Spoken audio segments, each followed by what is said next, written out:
Test 1, 2, 3.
Test 1, 2, 3.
You want me to start with the roll call? Please. Okay.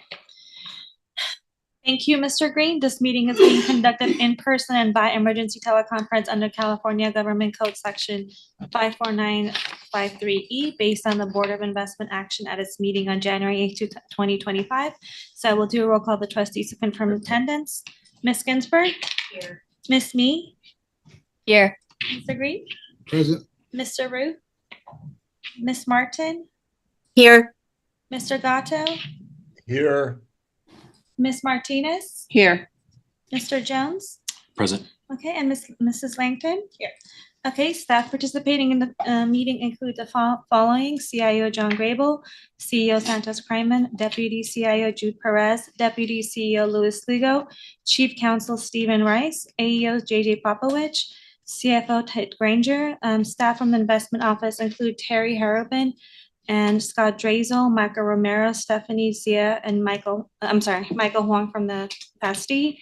And we have Jessica Rivas and Allison Barrett from the legal office. Consultants presenting today and on site are Makita, Stepstone, Alborn, and Milliman. Trustees, please raise your hand option to be placed in the queue. At this time, we ask all meeting participants to mute your mic until you're ready to speak. And now we may proceed with the agenda. I would like to, for the Pledge of Allegiance, Mr. Jones, would you lead us on the Pledge of Allegiance, please? Certainly. Pledge allegiance to the flag of the United States of America and to the republic for which it stands, one nation, under God, indivisible, with liberty and justice for all. Thank you, Mr. Jones. Yep. We got elections, item 3, elections of community members, elections of trustees for the JOGC. We need 1 trustee nominated and 3 for the audit. Is there any nominations? Let's start with the JOGC, please. Okay. Any nominate? I would like to nominate trustee Me for the JOGC, please. Any other nominations? Nominate trustee. Let me make sure I pronounce your last name. Martinez. No, Oh, last name. Langton. I know I keep saying Langston, Yeah, but no, Langton. that's okay. Thank you. That's Sorry. Okay, we will start with, we'll do voting on first Mrs. Me and then Miss Langton. Okay, so Miss Ginsburg, this is for Mrs. Me. Yes. Miss Me, Yes. Mr. Green, Aye. Mr. Root. Not here. Mrs. Martin, Aye. Mr. Gatto, Aye. Miss Martinez, Aye. Mr. Jones. No. Okay, and Miss Langton. Aye. Thank you. Okay. Thank you. Thank you, trustee. So 1 no. Steve, do I do the second or that's it? Okay, it's confirmed. Okay.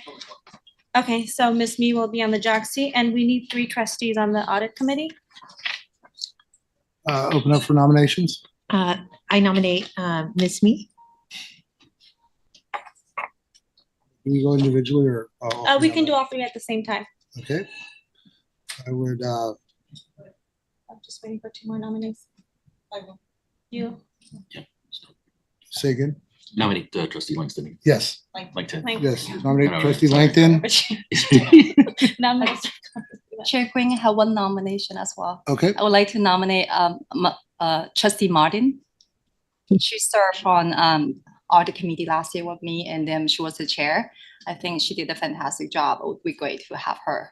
You know, three people right in. Well, she's already chair, right? It's No, already, she's not. say again. She's not on the, she's not. Okay. We have to nominate her. Oh, renominate. Okay. Okay, gotcha. Yep, nomination. And then, So we have 3. We have Miss Me, Miss Langton, and Mrs. Martin. and just a point of, and I would like to nominate Miss Martinez, please. Okay, so we're gonna have to vote on each one. Okay, so for Mrs. Me, Miss Ginsburg? Yes. Wait, point of clarification, if I may. Can you hear me okay? Yeah, please go ahead. Mr. Chair, thank you. So how many nominees do we have? And we're voting individually for 3, is that right? Correct. We voted for 4, or we nominated 4, and we're voting for 3. Okay, and Madam Secretary, could you repeat who the 4 are? Yes, so for Mrs. Me, Mrs. Langton, Mrs. Martin, and Mrs. Martinez. Okay, thank you. Uh, You're already on 5 committees. Yeah, I'll back it. You want to Bow out. withdraw? Okay. Are we good to withdraw the nomination for Ms. Lincoln? Oh, yeah. Well, whatever she wants. So Yeah. show for the record that the nomination for Ms. Lincoln has been withdrawn. Okay, so now we have three trustees, which is Mrs. Me, Mrs. Langton, and Mrs. Martin. And you do not need to vote since there's only three nominees. No, I'm sorry, Ms. Martinez, Ms. Martinez. So Mrs. Me, Mrs. Martin, and Mrs. Martinez will be on the audit committee. Excellent, thank you. Item 4, approval of the minutes. We're going to separate, need approval, motion for approval, item A. You can do them together. So moved. Do them together? Okay, motion for 4A and 4B. Second it. Deb seconds it. Who made the motion? Who made the motion? I'm sorry. It was me. Autumn, yeah. Michelle Gatto. and Okay, second by Ms. Martin. okay, so Mr. Gatto made the motion, Ms. Martin seconded. Ms. Ginsburg? Ms. Me? Yes. Ms. Langton? Yes. Mr. Jones? Yes. Mr. Root? Yes. Ms. Martin? Aye. Mr. Gatto? Aye. Ms. Martinez? Yes. And Mr. Green? Aye. Okay, the motion passes unanimously. Item 5, open up for public comment. Do we have any public comment?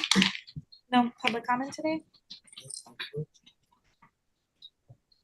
Moving on to the executive update, item 6. Chair, and good morning, trustees. Oh, CIO up there. Oh, I thought, sorry, my apologies. It's all good. Good morning, Mr. Chair. Good morning, trustees. Welcome, Ms. Martinez, to the board. Given that we had a very truncated meeting last month, it's been quite a month for many people here, many people in the building, many people in our community, and our thoughts are with those that are impacted. It will be quite a long recovery for them. So, and for all of us. So, with that opening statement, I'll transition. I can't really leave a long enough pause, but pause intended. So if we can turn to slide 4, please. This slide shows the results for major capital markets through the end of January. The public equity is represented on the upper left. Our index is called the MSCI ACWI IMI, All Country World Investable Market Index is what it stands for. As we can see in the chart, it was up 3.3% for the month, a very strong month. And if we look into the 1Y or 1 year, it indicates that it was up just about 20% over the last 12 months. That's far in excess of what our expectations are, and should be, we should kind of ground our expectations going forward that we can't expect, 20% up years, year after year. On the upper right, we see the Bloomberg US Aggregate Bond Index. That is our index for investment grade fixed income. Price was up 0.5% for the month. It's important to remember that bond prices and yields move in the opposite direction. Last 12 months, it shows 1Y that the Bloomberg Ag, as it's called, is up 2.1%. And in many ways, interest rates are searching for their footing, and that footing is a confluence of inflation, deficits, trade policy, which I'll get into a little more, labor markets. It's a combination of fiscal versus monetary policy. This isn't true just domestically, but globally. And an important aspect of interest rates, which are driven in many ways by inflation, expectations have a major influence. And I try to avoid predictions. With that said, I read many market forecasts, and what I've learned over all the years of reading all those forecasts is that that some are right. The problem is I don't know which ones are right, and that's the real challenge for us. And kind of with that disclaimer that someone is right, that many market participants, i.e. more than one and maybe a majority, are forecasting that there'll be more market volatility going forward, given the confluence of all those factors that I mentioned. The important thing for us to remember and to think about is that our portfolio is positioned for multiple outcomes, and it tends to differentiate itself in uncertain markets. So if we can turn to slide 8. Here I'll highlight in the what to watch section on the right side, we have a macro line that talks about macro conditions, and in it we mentioned the word tariffs. Over the last month or so, I've read many reports, from the media, from asset managers, macro strategists, investment banks, about what the potential impacts of tariffs are. And I know I've been asked by some trustees to share some thoughts. The general consensus from what I've read, and I'm going to do kind of an emoji interpretation, which is the dunno. I think that there is a lot of uncertainty with respect to timing, magnitude, and amount of tariffs that will impact outcomes. Short-term considerations based upon much of what I've read is that there might be a slight to modest drag on the economy. Some may benefit, others may lose. And I really want to be sensitive to the macro statements as they gloss over, the pain that some individuals may have. That's really important for us not to lose sight of. Some short-term considerations may include slightly higher inflation, or at least, once again, that notion of higher expectations for inflation. A slight reduction in GDP or gross domestic product, a hit to corporate earnings. It's important to remember that 40% of large companies in the United States, the S&P 500, their revenues are non-domestic, and that's impacted by a stronger dollar. So with tariffs, that may impact some of the largest companies and their earnings. The Fed, which determines short-term rates, they may be reluctant to lower rates in an environment with such uncertainty. To be balanced, there may be longer-term benefits, kind of if, and I remember from high school math that if with 2 F's is if and only if. There is strategic policy design, and tariffs could lead to potentially a renaissance in domestic manufacturing. And if this is combined with business-friendly regulatory environment, lower taxes, this may stimulate business growth and lead to higher GDP. But once again, those positive outcomes are dependent upon policy coordination, the pace of implementation, and the magnitude of potential tariffs, whether they're surgical or universally applied. And maybe some of the positive outcomes may also be dependent upon the ability of policymakers to pivot based upon actual outcomes. The news and research reports that I've read highlight heightened confusion, and this is some of the indirect costs of potential tariffs. And I mentioned when we discussed slide 4 that markets may be more volatile, and that is a result of some of the confusion. Companies like certainty when they allocate capital, when they issue securities, and when they buy other companies. Investors tend to like certainty. Traders may not, but investors do. And the notion of a higher return per unit of risk, that really is the doctrine behind our asset allocation. Some of the other uncertainty may be the Federal Reserve over or underreacting. And then there's the reaction, and then the reaction amongst our international trade partners. So what does this mean for LACERA? For LACERA, we're an experienced investor. This isn't our first period of uncertainty. We don't time markets. We recognize that we don't have unique before the fact information, no crystal ball. And that humility really is guided and guides our fiduciary duty. We have a diversified portfolio, and that diversified portfolio is designed to protect us in uncertain times, such as the ones we may be confronting.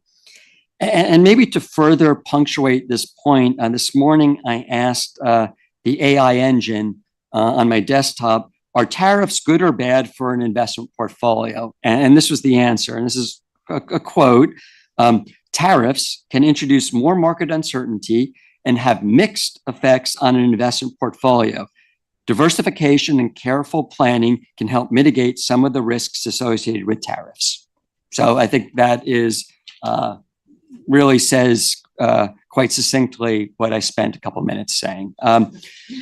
If we could turn to the next slide. So this slide shows the results for the fund for the pension as of the end of December, at the end of calendar 2024. The fund was down 1.2% net. We always show our numbers net. That's very important. The bottom box, total market value, dollars billions, shows that we finished the calendar year at $81.2 billion. And if you look at the bar charts underneath the 81.2, you can see it's a nice progression upward with a couple bumps, but a very strong upward progression. And really that shows how we're, more than meeting our mission to our members. The bottom middle cash, we finished the month with cash equivalents of little over $900 million. And the graph there shows that cash has been a bit spikier over the near term as we transition to our new strategic asset allocation targets. And those targets are represented in the donut chart on the right. Next slide, please. These charts show the results for the pension on the top and OPEB on the bottom for various time periods by functional asset categories compared to custom and actuarial benchmarks. For the pension, which is on the top, fiscal year to date through December, we're up 3.8%. That's outpacing our actuarial hurdle. Fantastic. We're lagging our policy benchmark, and a consistent theme that I've been highlighting really over the last year or so is that we're lagging our policy benchmark because of private equity, that there is a mismatch in strong equity markets for private equity, and that long-term hopefully straightens out, but that we currently do have a mismatch. Next month, we will produce the quarterly performance book for the funds, both the pension and OPEB, and that will go into much greater detail of the total fund, the functional asset categories, and then the underlying strategies. Credit remains our highest returning asset category, as we can see on the chart if it comes back up. Credit has a positive variance against the benchmark. And previously in these comments, I've discussed the prospects for heightened volatility. Credit has an attractive profile in this environment, high returns per unit of risk, and much of that is driven by attractive current cash coupons. We'll see if we can get the slide back up. At the bottom of the slide, which is slide 10, people can go to the board books. OPEB was down 2.4% net for the month. It's more sensitive to public market movements. Fiscal year to date, OPEB is outperforming the actuarial and custom benchmark, and its AUM is $4.4 billion. And thank you for pulling up the slide, Cindy. And if we can finish on slide 11. I'll draw your attention to the bottom chart. It says excess returns. That shows a 10-year view of the pension compared to our policy and actuarial benchmarks. The actual results of our implementation are significant, as represented in this chart, and it shows the excess returns. We are, as of the end of December, $5.4 billion of excess returns above our policy benchmark over the last decade. That's a big number, pays lots of benefits. and we're $18.5 billion above the actuarial target. And this is really the white space above the yellow line. So it's important for us to recognize that over the last 10 years, there's been a lot of uncertainty. And yet we've, generated, $5.4 billion above the policy benchmark, 18.5 billion above the actuarial target, and much of that is with lower volatility than the benchmark. So I'll maybe pause on that being a high note for questions. Well, anybody? Mr. Grable, I appreciate the presentation. And, again, for the layperson, it's the proof is in the pudding, as they say, right? The plan is working. I mean, the numbers, showing profit in 22 at an unstable year. I mean, so the model is working. So it's to the staff and everybody, and good work on that. If you're going to continue with the slide presentation, if not, the staff slide of the month, that's a fun one. If you would expand on that. Sure. If we could turn to the staff slide of the month, which is the right before the quiet period list.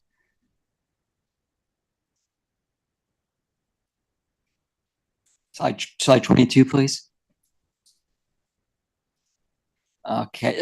So the slide shows that about data centers, a lot of people think of software technology as not just being clean, it requires lots of energy is one aspect of the slide. The other is to the extent AI, to the extent data integrity, to the extent software processing power is a strategic asset for our economy.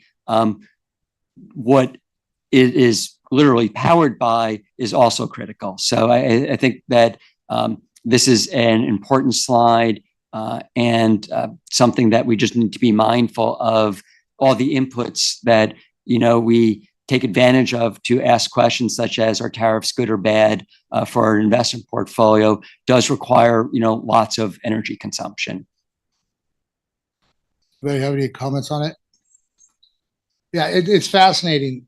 I was trying to, I know it's a loose graph, but, pushing it out 30 years, which follows our, actuarial assumption, right? And whatnot. But looking at I had to look up what XAI was, right? Which is, human tangible AI. But what's intriguing, it looks, the US currently looks relative to what the rest of the world is using, but as it pushes out, obviously there's not that much clarity on 30 years out, but following the arc of it, the world seems to blow it out a little bit more than the US. Like there's a cap going to be on the US at some point, which obviously would dictate investment strategy. It's a really great slide. Thank you for putting that in there. Anybody else? Thank you, Mr. Grable.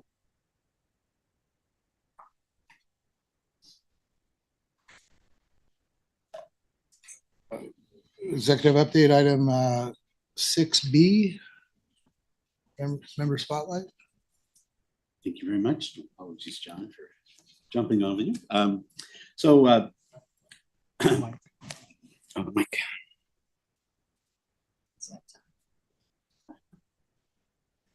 There we go. All right. So the member spotlight is when we take a moment to highlight a member of Los Angeles County who serves the constituents of the county.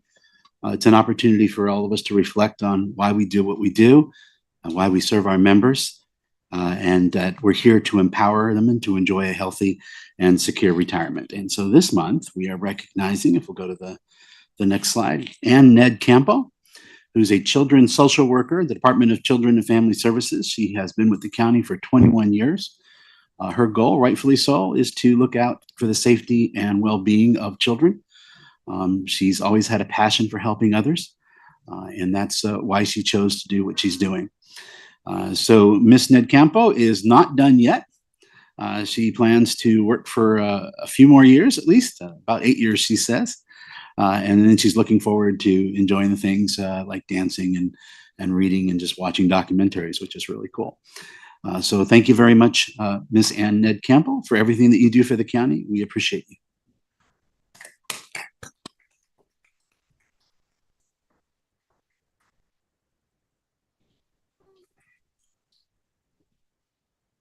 Thank you. Moving on to the Chief Executive Officer report, please. Yes, Mr. Lugo will take care of the report today. Yeah, thank you. Good morning, Chair Green. Good morning, trustees. Welcome aboard. Trustee Martinez on your first in-person meeting. Just a few updates with respect to the CEO report. And just to level set for some of the newer trustees, we do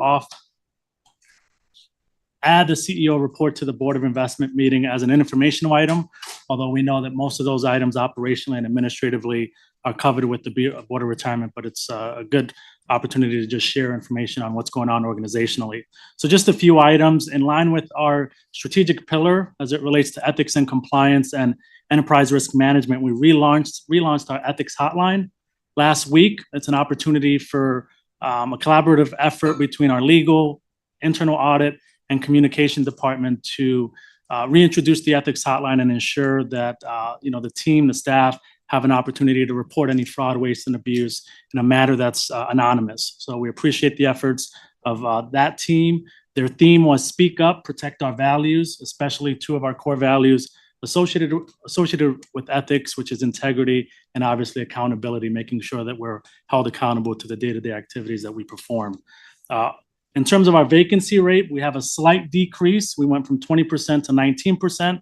We still continue to make inroads as it relates to the vacancy rate. I know Investments works collaboratively with their HR liaison to ensure that they're onboarding the vacant positions that they have currently. And then lastly, the BOR offsite is scheduled for either the 3rd or 4th week of May. We do have, although we have 2 boards that have separate discharge duties, we operate with a singular mission, and we do invite Board of Investment trustees to the BOR offsite and vice versa. So once we get those additional clarifications in terms of date, the agenda, we'll certainly share that with this with this group. With that, we'll stand for any questions. Sir, go ahead. Good morning. So a couple things for you there. So in the preamble around the Los Angeles fire recovery response, I noticed of those members of ours which received their manual checks, right? So given the amount of displacement that took place afterwards, can you further just kind of expand upon the level of effort that you all had to take in order to identify where they were? Was it safe to send a check? Did we end up converting them to some direct electronic, ideally? I mean, I understand there might be a few people that still are reticent to, but like getting them converted over into direct deposit. Can you just kind of talk a little bit about that process for the public? Yeah. Definitely. I'm actually pass it to Mr. Popovich. We do have about 98% of our members do direct deposit, but we have about 2,000 are still on paper checks. But Mr. Popovich can provide some insight into our. So there were 22, I believe, that received checks in the impact zone. And so what we did is we identified everybody, active and retired members that live in the impacted zip codes, right? And then we looked for those that were paid by check. Then we reached out to them via phone, text, email, and contacted them. We contacted all of them, except for one which turned out to have been deceased prior to the fires. So we're no longer sending them checks. We're no longer sending them checks. But it was good because we connected with the survivor. So, that was a good effort. I think we converted one to direct deposit. We held 3 or 4 for pickup here. The rest were able to receive theirs. We are continuing. It's a slow process, but we're continuing to work on our debit card program. So we're in the final negotiation stages of the statement of work, which is complicated, but we're pretty close to being able to roll that out. And then hopefully we'll be able to convert others and convince others to go that route or directed by. So the follow-on question to that, as it relates to later inside the deck, on the online slide, I can't remember the exact page number. I think if I'm interpreting the number correctly, 61% of all of the accounts of members have an online account.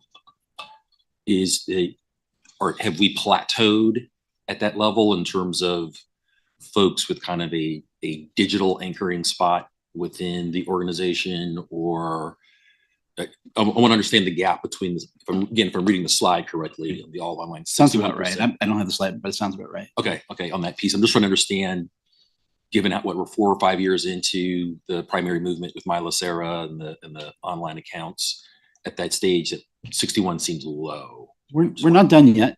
Okay. We continue to promote it and encourage people to do that. We have some upcoming member outreach program efforts that we're going to be doing to try and convince people to do that. So it's a continuing thing. There are plateaus among certain generations that we may have reached, but we're also trying to really focus on getting people to adopt that early, right? And so we're in the process of redesigning our new hire process and redesigning the materials and the information that we share at that particular point to try and get people, early on to commit to it. And I'm sure you guys have probably evaluated whether it's better to have the default be the online and they have to opt out, as opposed to the default being they're offline and they have to kind of opt in. Or if you they're not, there's no, because you have to register somebody for it. They have to, go there and set up a password and everything.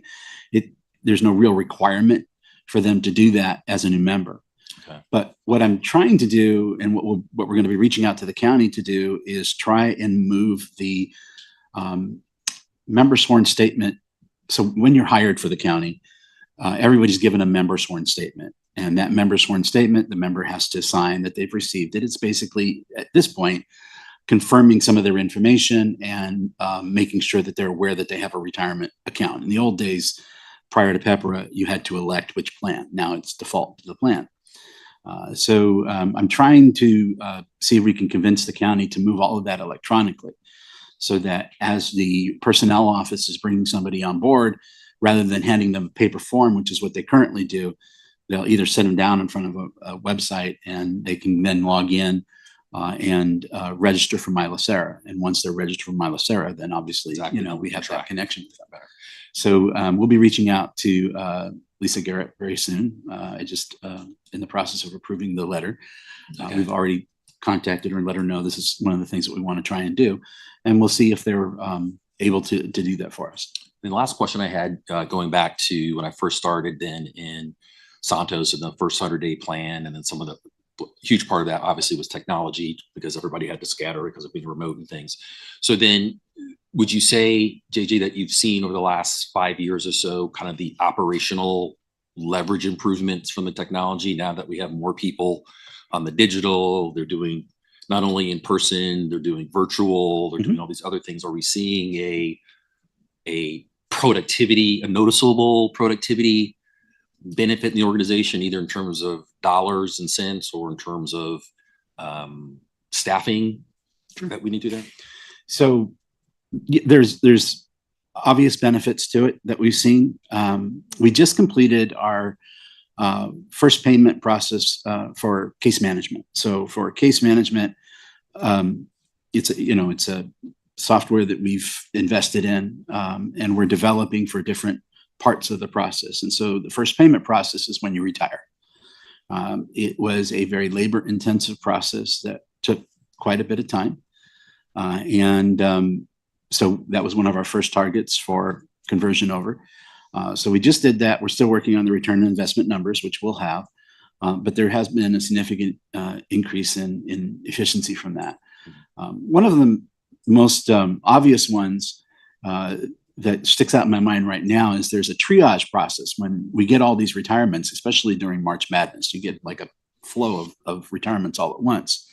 There's a triage process that a supervisor goes through, and they identify, okay, what's the retirement date? When are they retiring? Is this a high risk case? Meaning there's going to have to be a lot of, research done on their account and so forth on that and that. And that took a long time. So that's now been almost completely automated. So now he can just go in and he can make sure the assignments look correct in terms of balance for staff so that they have equal workloads. So a lot of that's been automated. A lot of the checking that we do is automated now. So there's a lot of improvements there, and we expect to see a good return on investment on that. Other improvements are we launched our ability to elect to retire online. And so now whenever you come in for retirement counseling, we sit down with you or talk to you over the phone, do the virtual. We're really connecting you with LACERA and my LACERA, right? So trying to drive people to retire online. That also is a huge improvement for us. Yep. And then hopefully the other part of this case management implementation that I was talking about is now people can track their retirement progress online. So we're hoping that will reduce some of the calls coming in. So it's going to take us some time to see whether these things work and what works best for that type of thing. There are people that love virtual. There are also a significant number of people that like to come in and sit down for the retirement counseling. It's just a preference that people have. The other thing, finally, I'll say, since you're asking about improvements, we used to get pretty high volume of written correspondence. A lot of that has shifted to our secure message, which is really good. We can respond to those much quicker. There isn't that delay. 24-hour performance metric, I think, on those. It's about 24. It's actually a little less on a business day. Usually we'll get back to the secure messages in about 4 hours or so. Yeah. We do aim for the next business day for those. Gotcha. And so the reason partly why I'm kind of a nerd around that, but also just for the new members, one of the important roles we do as a board is approving a budget. And part of that budget typically has a heavy concentration of technology. That's a part of it that we're using to improve the overall operations. And I just want to compliment, again, I started when one of the first documents I read was Santos's kind of 100-day plan, and a lot of it had technology pieces in it, but also credit to you and the team, just in terms of not just buying software and the software is there, but actually kind of eking out performance. Because in the CEO reports, I actually do go look at the call metrics and the things like that, because I'm curious. It's part of my consulting background, and I see that we've made steady progress. So just wanted to compliment you in public for that, for that as well. It's the team. They work very hard to do that. So thank you very much. Trustee Langford. Thank you, Chair. Good morning. Morning. How many members still get paper checks? Just over 2,000. Actually, it's less. Yeah, it's somewhere around 1,700. Okay, thank you. Trustee Root. Yes, thank you. Quick question on slide 11. You just talked about March Madness. Can you explain it for the new board members and actually for myself as well? Why in March there's such a huge spike for when people retire? Oh yeah, absolutely. So the way our retirement system works is you get a COLA increase in April, as long as there's an increase in the cost of living. And so what a lot of people do is they time their retirement in March, because in March, you get your benefits that are based on your final average compensation, years in service, and age. And then, so that's the amount you get. And then April, you get almost an immediate increase if there's a COLA. So everybody likes to do that. They get that bump right away. Yeah, I remember when I first served on the board, people mentioned that several times, but now it's coming to fruition. So I wanted to do that for the other board members. And I also wanted to take a quick note and commend the staff on page 13, our vacancy rate. It looks like our hiring for this fiscal year, we're on track to maybe not hit the numbers we did last year, but probably around 60 hires or something like that, about double, right? Because we're about half the year, which means our total vacancy is what, 102, right? So we might be very, very close to hitting. I know there's going to be some attrition as well, but in the next 2 years, we might really tackle that. And I know that was a big deal for the board even prior to coming on, because the vacancy rate, and maybe you could expand on how high the vacancy rate was before you started this whole program. Yeah, I think it was in upwards of 24, 25%. I think, yeah, we definitely shored up our human resources area. We reconfigured how the divisions interact with the HR. They actually have a designated liaison at HR, and I think that that Jude and Lewis have done a phenomenal job of working through that process and making sure that we get really good candidates coming through, and then the investment division have done a good job of vetting all of the candidates pretty quickly and getting them on board. So our priority was really promotions and then new hires. And so in attrition, that combination, that's why even though we've hired, a lot of folks, there were a lot of promotions involved in that. So what the net gain was, 0 in some instances. But I think we've done a much better job. We definitely heard the frustration. I begged for a little bit more time. So I appreciate the time that you all have provided to us in order to get this thing sorted out. I think we've done that. I don't know, Laura, did you want to say something quickly? Thank you, Mr. Kryman. Yes, just not to rain in the parade, but I do want to temper expectations, Mr. Rue, because I appreciate your support, but I don't want folks to believe, to be misinformed that we're out of the woods. The hiring actions are on track at 60, but a lot of that are internal promotions. So we have been historically hiring, promoting, and our attrition has been decreasing, which is great. So at sort of the beginning of the pandemic and a little bit before that, attrition, like all government entities, was higher than average because of just the cycle of folks and the age of the workforce. That's slowed down quite a bit, which is great. But many of the hiring actions have been promotions for staff. So we're still in the 19%. We would really like it to be much lower than that. We're working hard. We have increased the staff thanks to all of your support for our HR team.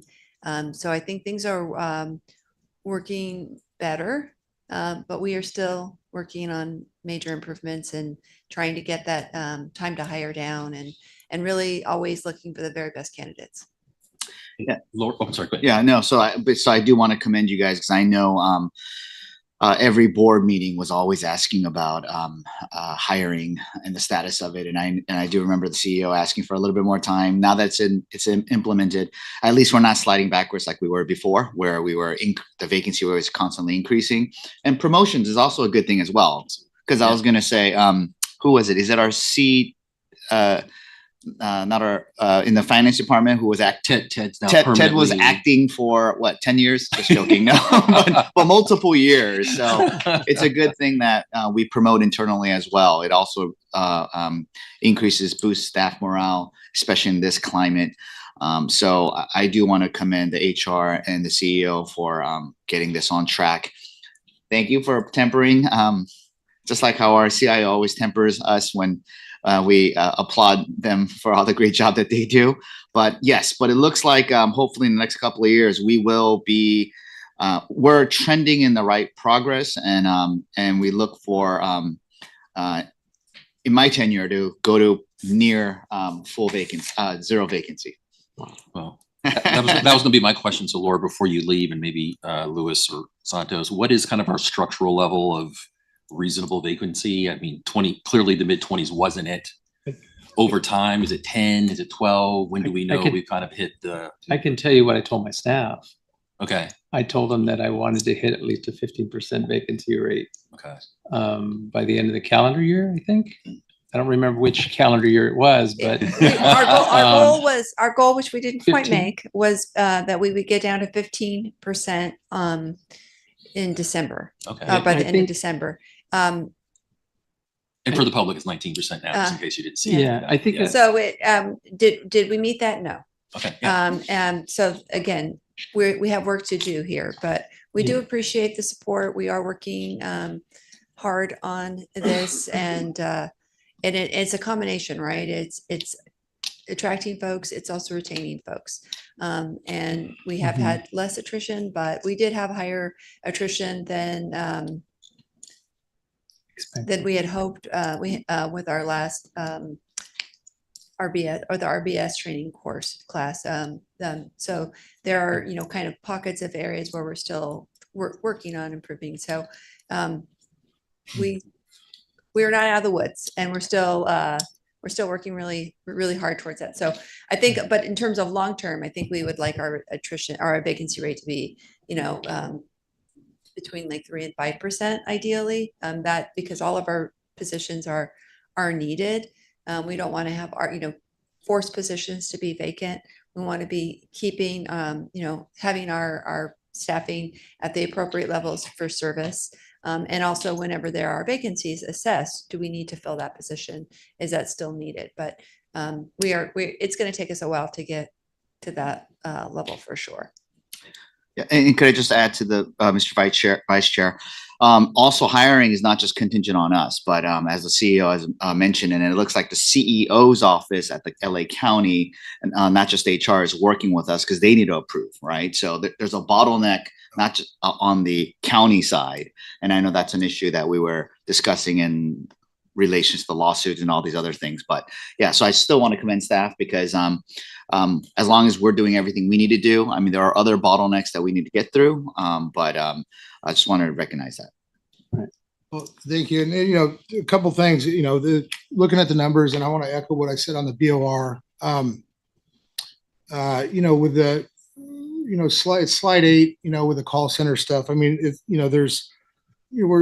COVID recovery everywhere is a long process. And if you look at the call center numbers and the feedback, and there's things that are in place, the stuff coming from the field on that kind of trifecta way to connect with retirement services, with a quick phone call, kind of a hybrid, and that's all stuff. And if you look at the striving for excellence quality, it's well above the 96th percentile for the entire year, including absorbing the March Madness and stuff like that. So that's what I addressed on the BOR. And I want to, again, thanks all staff, and managers for their work on it. It really, again, these are things that are, the proof is in the numbers.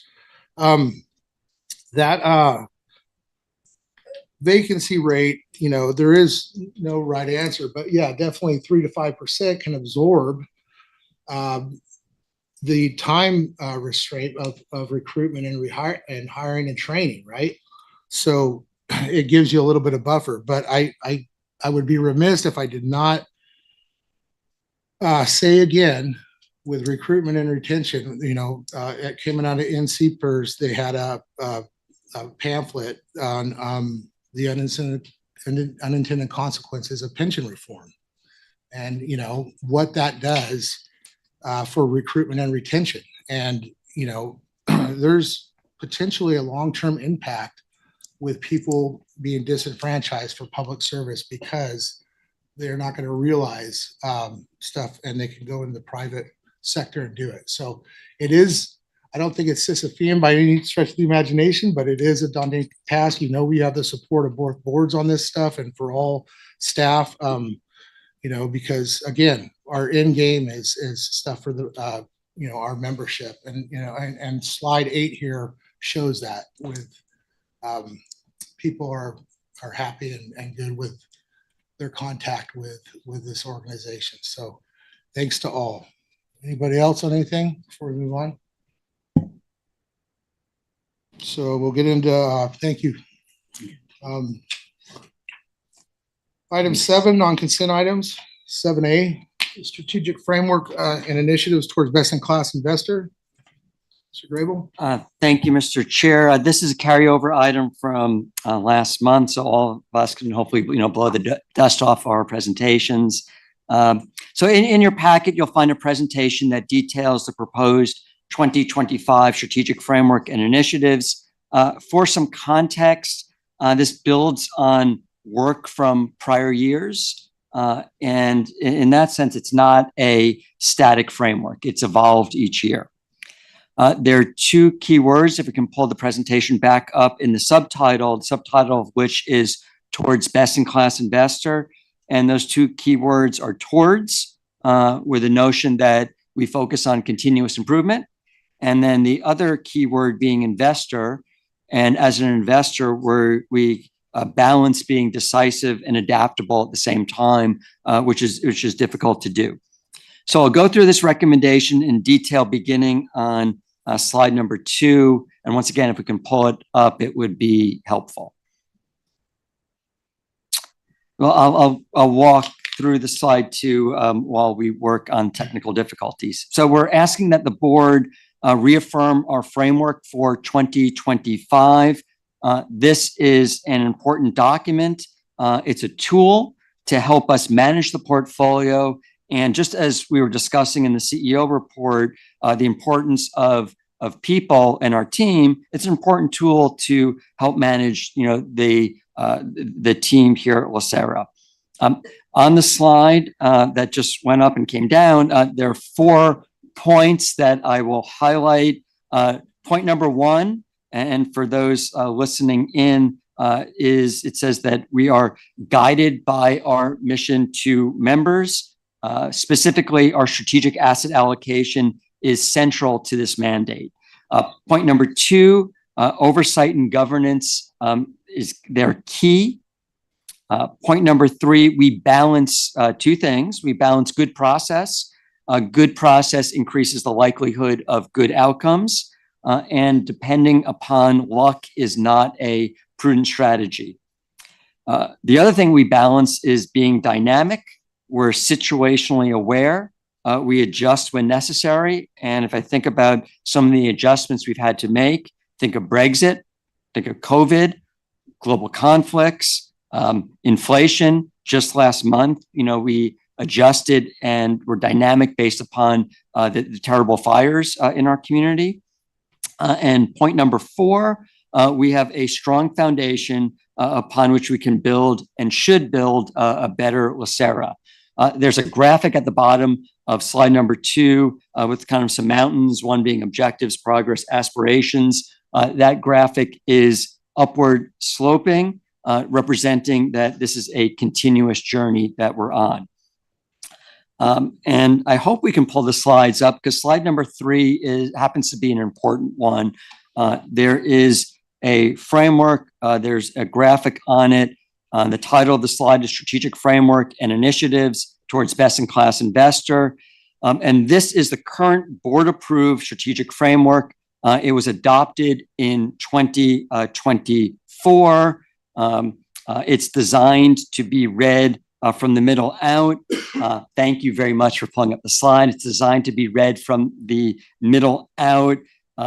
Focusing on the middle, we execute our strategic asset allocation with a focus on 3 things: return enhancement, risk mitigation, and liquidity optimization. And then that flows through to the bottom that we do this to optimize our mission to members. That is the most critical aspect of our framework.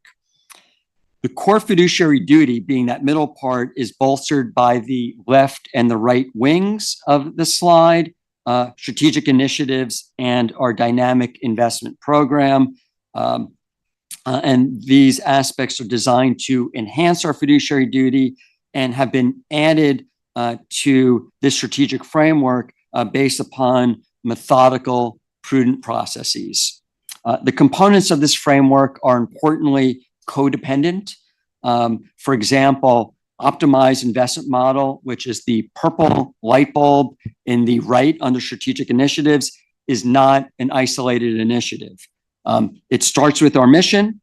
It's expressed through our strategic asset allocation, is bolstered by LACERA being a learning organization, and then further enhanced by other strategic initiatives.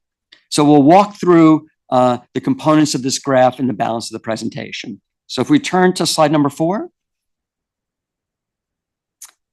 So as mentioned, the most important component of the framework is our strategic asset allocation. Strategic asset allocation is how we apportion plan assets between different asset categories. And this is consistent with our first investment belief, which states strategic asset allocation will be the primary determinant of LACERA's risk return outcomes. So not only is this important in terms of a graphic, but in terms of words, and that being the first investment belief in our primary document being our investment policy statement. So as indicated on the slide on the left-hand side, last year, the board updated the strategic asset allocation. So if we turn to the next slide, the overlapping circles of return, risk, and liquidity are color-coded. Each circle represents an aspect of our mission, blue being return enhancement, yellow being risk mitigation, green being liquidity optimization. The box on the right is important in that it states that, while the board adopted new asset targets in 2024, implementation takes time. We have a multi-step glide path towards these targets, and investments in the portfolio have different levels of liquidity, various valuation periods and methodologies. In addition, market movements cannot be predicted. The fund balance changes as a result of that every single day. And all these make it challenging to hit these targets in a single day with a single trade, which means that much of 2025 will be working towards these policy asset targets. As we move to the next slide, it highlights our fiduciary priorities that they're detailed in our investment policy statement. And we use the letters IPS frequently to refer to the investment policy statement, which is our primary document once again. And the statements on these slides are quotes from the investment policy statement. Just like strategic asset allocation is our primary investment belief, these statements are quotes from section 1 of the IPS. That early location in the document highlights the importance, section 1, and that name of that title is Objectives of the Investment Program. So these are really important things, and the linkage is something that we carry day in and day out in terms of building the portfolio, and we color code them on this slide to tie into the prior slides. So we'll turn to the next section, which looks at our strategic initiatives. As indicated on the slide, they were added between 2019 and 2021, and based upon board discussions that did begin in 2019. Whereas the core aspect of our framework, the strategic asset allocation that we just reviewed, is not dissimilar from peers. These initiatives on the right, the strategic initiatives, are designed to elevate us. And the board has adopted a name for these strategic initiatives, and which is allocator to best in class investor. And once again, that title was adopted by the board either late 2021 or early 2022, based upon a review of these initiatives at a board offsite, I believe in 2021. The icons under strategic initiatives should look familiar as they're used in board materials throughout the year. So we'll review the strategic initiatives and beginning on the next slide. And the next 5 slides will have a similar format. And each one is dedicated to one of the 5 strategic initiatives. At the top of each slide will be the objective. That's the statement at the top, in this case in green. Progress highlights some improvements, changes, actions made over the past year. And aspirations in blue at the bottom are medium to long-term goals. Each bullet point on these slides is significant and or material. And, in the interest of time, I'm not going to read the slides, and I'm happy to, but I don't think that that's a good use of the board's time. As it relates to optimized investment model, I'll highlight that over the past year, we executed a major secondary sale in private equity to better focus our capital on key relationships.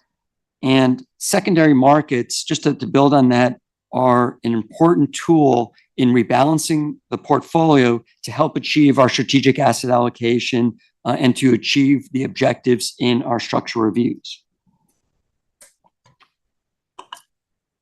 As it relates to aspirations, with the continuous pursuit of being compensated for risks in the portfolio.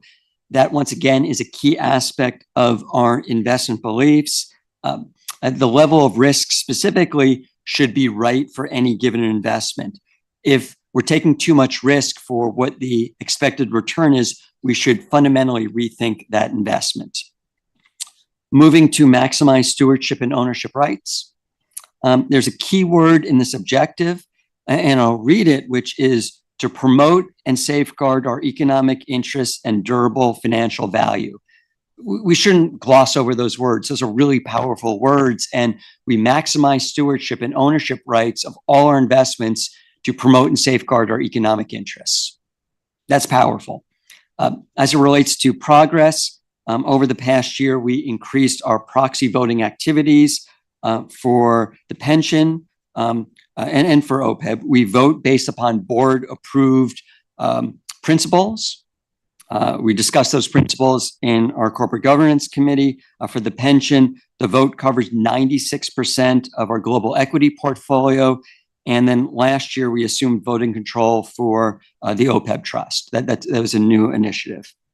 Aspirationally, our annual stewardship report, which is available on LACERA.com for everyone listening, is outstanding. It builds on a strength, and I think that it shows great progress on our path from allocator to investor. Strengthening influence on fees and cost of capital should always be important to us as fiduciaries. If we could turn the page, please. Oh, thank you. We're on alignment of interest is critical to investment outcomes. We should expect a lot for the fees we pay. Our partners should do well, but they should do well when we do well. And they shouldn't do well when we don't benefit. And it's something that we need to be vigilant about. Over the past year, we've had significant progress, as we've had in the medium term with our co-investment programs. They're working across private equity, credit, and real assets. They tend to be outperforming the core programs. They have lower fee burdens and more intentional portfolio construction. So to the extent for a lower fee, you get a better return, that's what we're here for. Aspirations, the first one here is important words to me. We should be a term maker as opposed to a term taker. I think too few asset owners say no.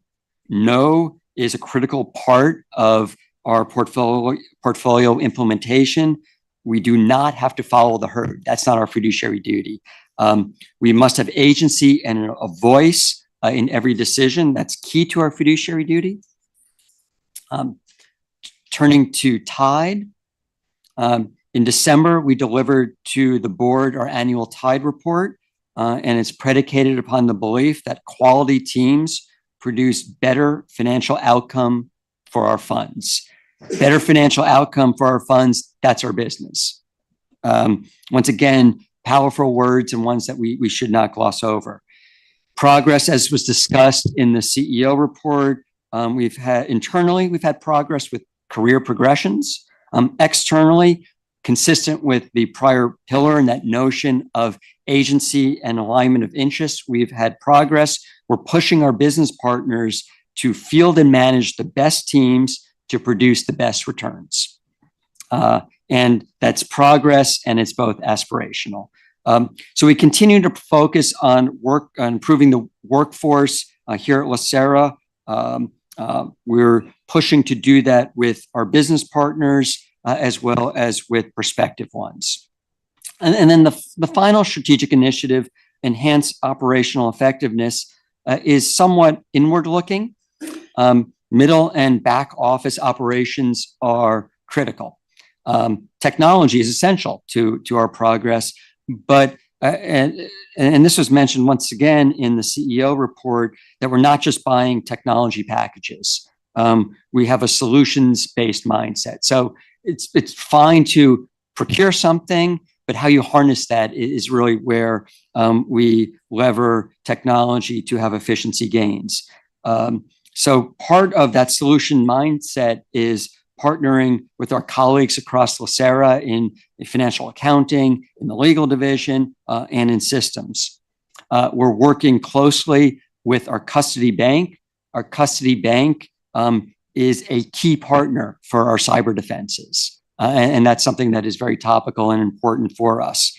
And part of our operational effectiveness is business continuity planning and exercises. You know, we had a live event last month and it was hopefully flawless because the muscle memory is real. Aspirations, we always try to improve Board of Investments materials to elevate our discussions. I think that they're good, but they can always get better. And maybe I'm leaning over my skis a bit and I can't ski. That we're going to start next month with an update to the CIO report. So it'll be new format, new charts, new content. Stay tuned. So we'll move to the dynamic investment program. This was added in 2023. It was the result of a board-led year-long comprehensive governance review working with Makita, our general consultant, and it consists of 3 elements that can be seen on the next slide.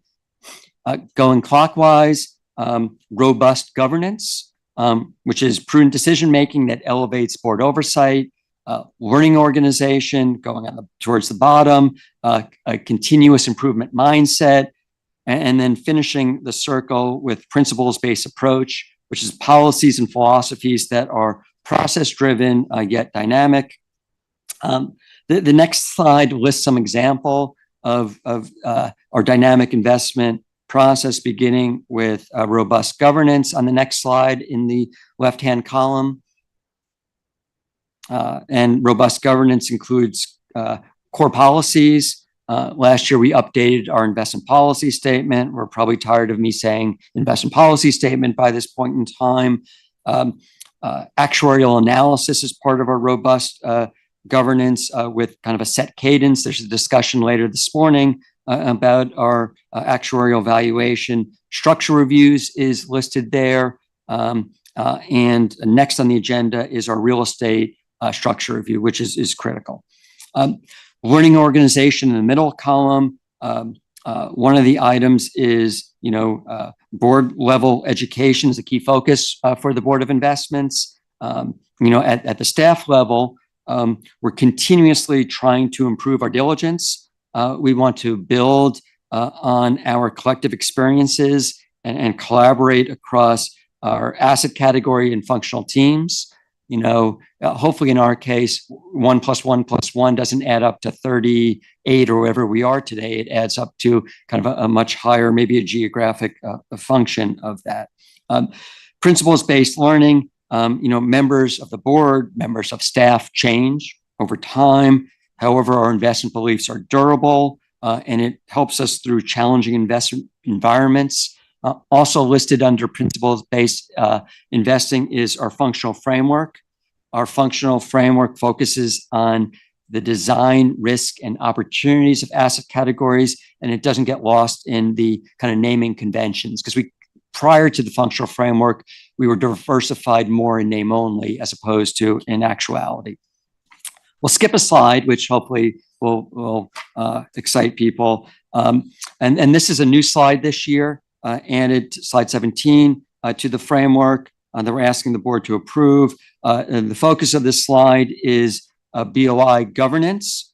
I'll read the top quote, which is, in order to exercise its fiduciary duties, the board has the responsibility to stay informed and affirmatively conduct oversight of LACERA's investment program, including receiving, reviewing, and engaging on investment performance and compliance information and reports. That quote is from, of all places, the IPS. But based upon that statement, we distill 3 categories of governance. Category 1 on the left is policy and strategy. This includes things, I'll skip IPS and I won't say IPS. It includes our strategic asset allocation, our structure reviews, funding policy, which was updated last year, this framework that we're discussing now. The second category In the middle and kind of the mustard type color, oversight, includes portfolio implementation, the monthly CIO report, the quarterly performance report, and then the annual review of the CIO. And the third category in green on the right, periodic updates, these are more situationally dependent. They include new investments. They include investment redemptions, maybe an educational speaker, or significant market developments like we did during the COVID period, where at that time, each week we wrote an update for the board on each asset category and what we were experiencing, and we did post those updates on LACERA.com. These periodic updates are included throughout the year in BOI materials. And even though it's a smaller font, it's no less important. It's at the bottom. It says that the lists on this page are not all inclusive. So we'll finish on the last page with a recommendation that I'm asking that the board approve this framework. Do you have any questions or comments? Go ahead, please. We have a comment. Thank you so much for presentation. I have to say that over a year of working with the team and on this board, I grow my appreciation of work, and then recognizing great things that we're doing on this strategy framework. And I agree with all the priorities we have in initiative. So I think we're on track, to where we want to get, the first in class investor. So thank you. And then I want to highlight one thing. I have been emphasized, in the past few months. We are a young board now. This board is in transition of a lot of new trustees. So it's important, particularly important right now, we maintain this effective oversight. This is our duty. So I appreciate that you recognizing that and then doing that elevation, helping us to maintain that. Thank you. That's all. With that, I can move to motion. Okay, we have a motion on the table. Any second? I'll make the second. Thank you.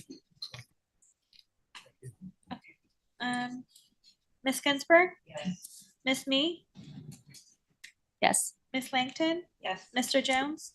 Yes. Mr. Rue? Yes. Ms. Martin? Yes. Mr. Gatto? Aye. Ms. Martinez? Yes. And Chair Green? Aye. Okay, the motion passes unanimously. Thank you for the presentation. Moving on, 7B, real estate structure review. Mr. Ruben.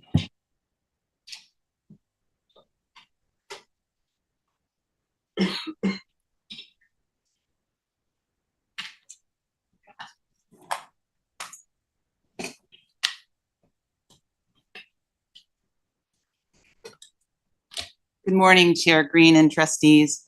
I'm Terry Harubin, Senior Investment Officer of Real Estate, and I'm joined today by Mike Romero to my right, Cindy Rivera to my left, to present the 2025 Real Estate Structure Review for your approval.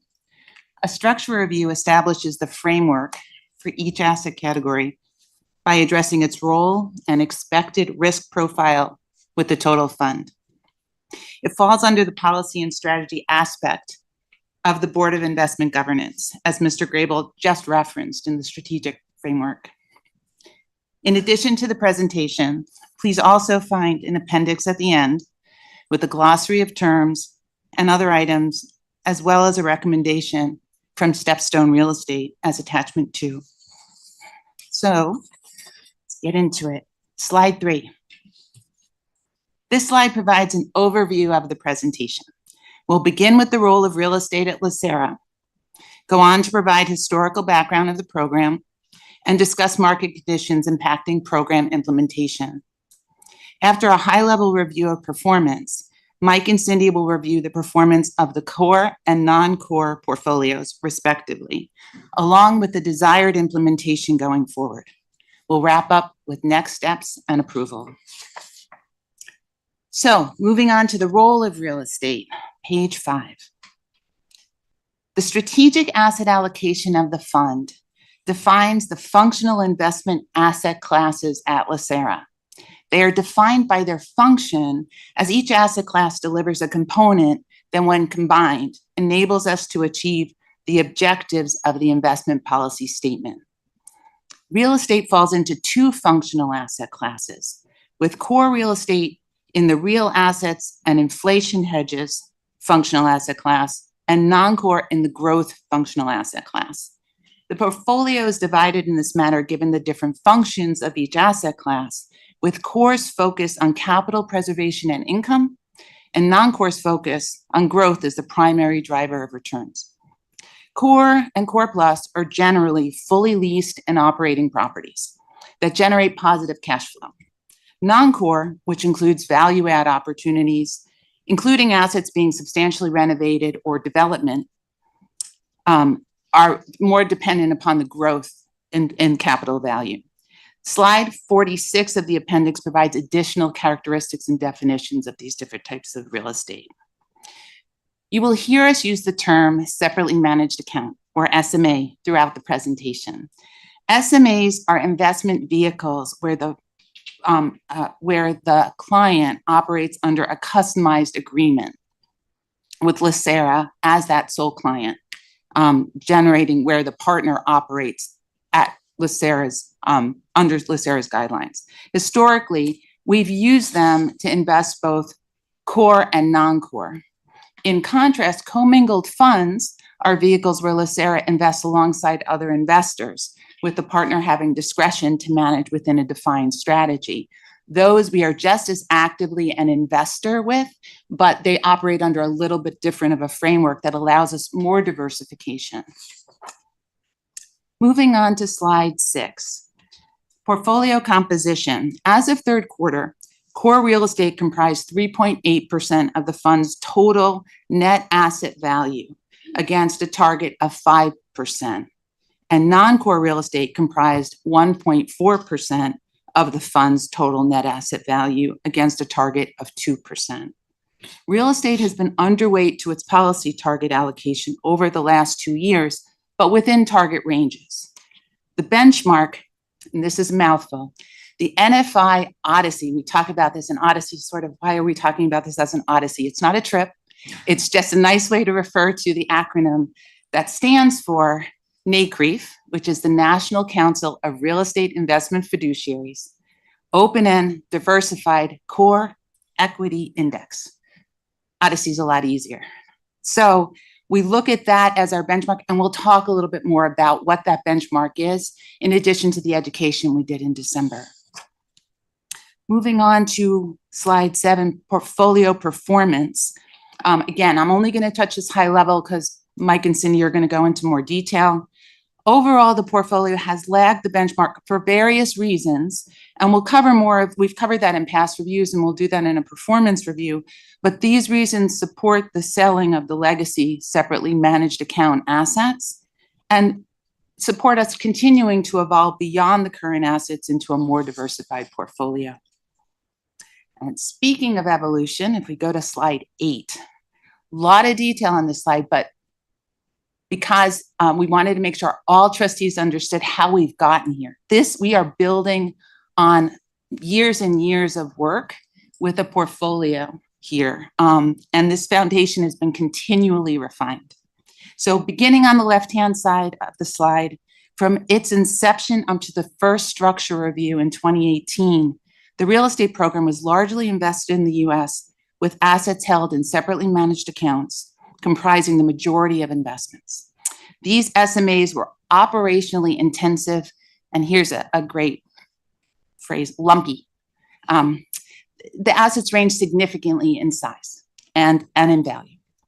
This led to the 2018 structure review in the second column, where we pivoted away from investing in new SMAs, moved to cull the portfolio of underperforming assets, and began to identify commingled funds to increase diversification and targeting the improvement of risk-adjusted returns.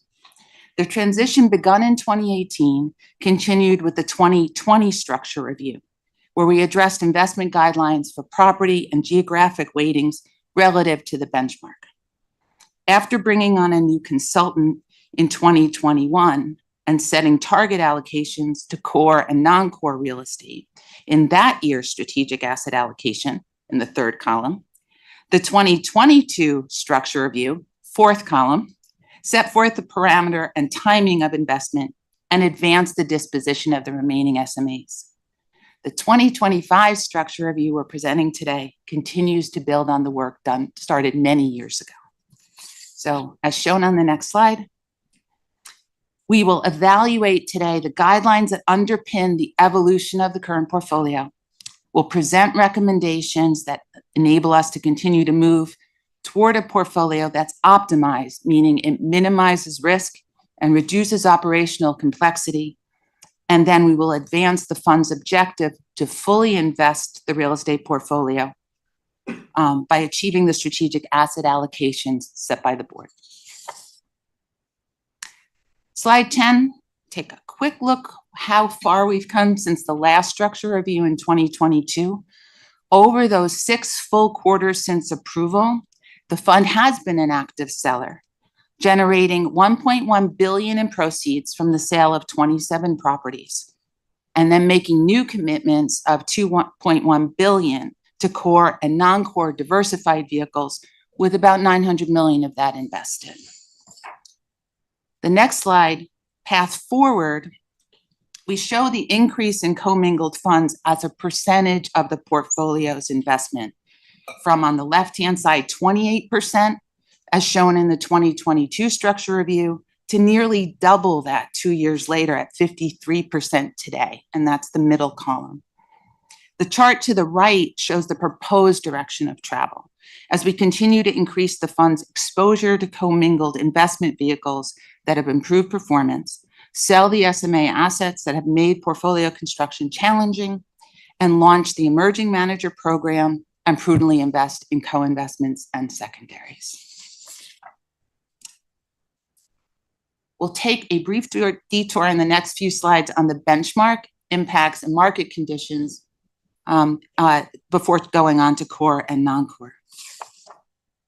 So on the next slide, slide 13, at the December Real Assets Committee meeting, we took a deep dive into the benchmark, that NFI Odyssey Index, which is a dynamic collection of diversified open-end core real estate funds that have changed in number, value, and exposures since the 2022 structure review.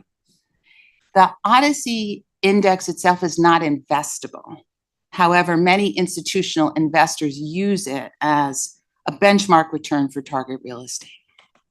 Information provided by the index sponsor, NCREIF, provides transparency into the weighting of property types and geographic concentration on a backward-looking basis. The fund's real estate investment guidelines set forth the NFI Odyssey on a net basis, net of fees, as the benchmark return, and also provide ranges for property type and geographic concentration against the index. And we'll talk more about those guidelines soon. As the property type on the right shows, the index weightings to apartment, industrial, office, retail, and other asset types, that can include data centers, were relatively static up until 2018. Since then, the industrial assets have climbed significantly, that's the blue line, given its favorable outlook. This overweight has come at the expense of office and retail assets, which have fallen precipitously as a percentage of the index. Office at one time was as high as 38% of this index. The magnitude of these changes are unusual given the illiquid nature of the underlying real estate holdings of the component funds. They've been largely influenced by 2 factors: the entry of new funds and investments into the index. And you can see how much that number grew between 2000 and 2024, with most of that growth in the last 10 years. And then the difference in values among property types. We'll show that on the next slide. That orange bar is office. Has a pretty precipitous drop in value. You can compare it to the overall index, which is the blue bar to the left of it, and then go all the way to the left-hand side and see industrial. A real reflection of what has been influencing market conditions for real estate. Office desirability was negatively affected by remote work, and that's appeared here. Whereas Industrial reflects the rise in e-commerce and the desirability of additional investment there. Why that's important for us is if we go to the next slide, that difference in the returns of the different property types has led to a volatility in performance of property sectors that's been more pronounced in the last 2 years than in any other time in the last 25, including the global financial crisis. And that's because generally all of the real estate property types have moved in sync. They didn't happen over the last 2 years. Allocation was important. The dynamic nature of these index changes has made compliance with weightings to property type and geography more challenging. Having greater flexibility to invest within the range of weightings in the NFI Odyssey will enhance our ability to construct a durable, well-diversified portfolio. Hint, that's coming up. We'll talk more about that on the next slide, actually. And so you can see a little bit here, and then Mike will go into more of it in core. But this slide, just to unpack this a bit too, this shows the impact of the benchmark movements on the implementation of the real estate portfolio. There are 2 charts. On the left, we show diversification by industry sector or property type, and on the right by geography. The dotted lines show the ranges for what we call exposure under the current investment guidelines, or how we compare to the benchmark. The bars show the weightings for total core portfolio in dark blue, for our separately managed accounts in light blue, and then for the commingled funds we've invested in medium blue. And wrap that up, compare that against the NFI Odyssey benchmark in orange. We need to continue to be responsive to changes that will impact real estate valuations, knowing that assets cannot be bought and sold with the liquidity that we'll have in a public equities portfolio, for example. But we believe that modestly increasing the weighting ranges of the investment guidelines will help us achieve the objective of making attractively diversified investments while controlling operational risk.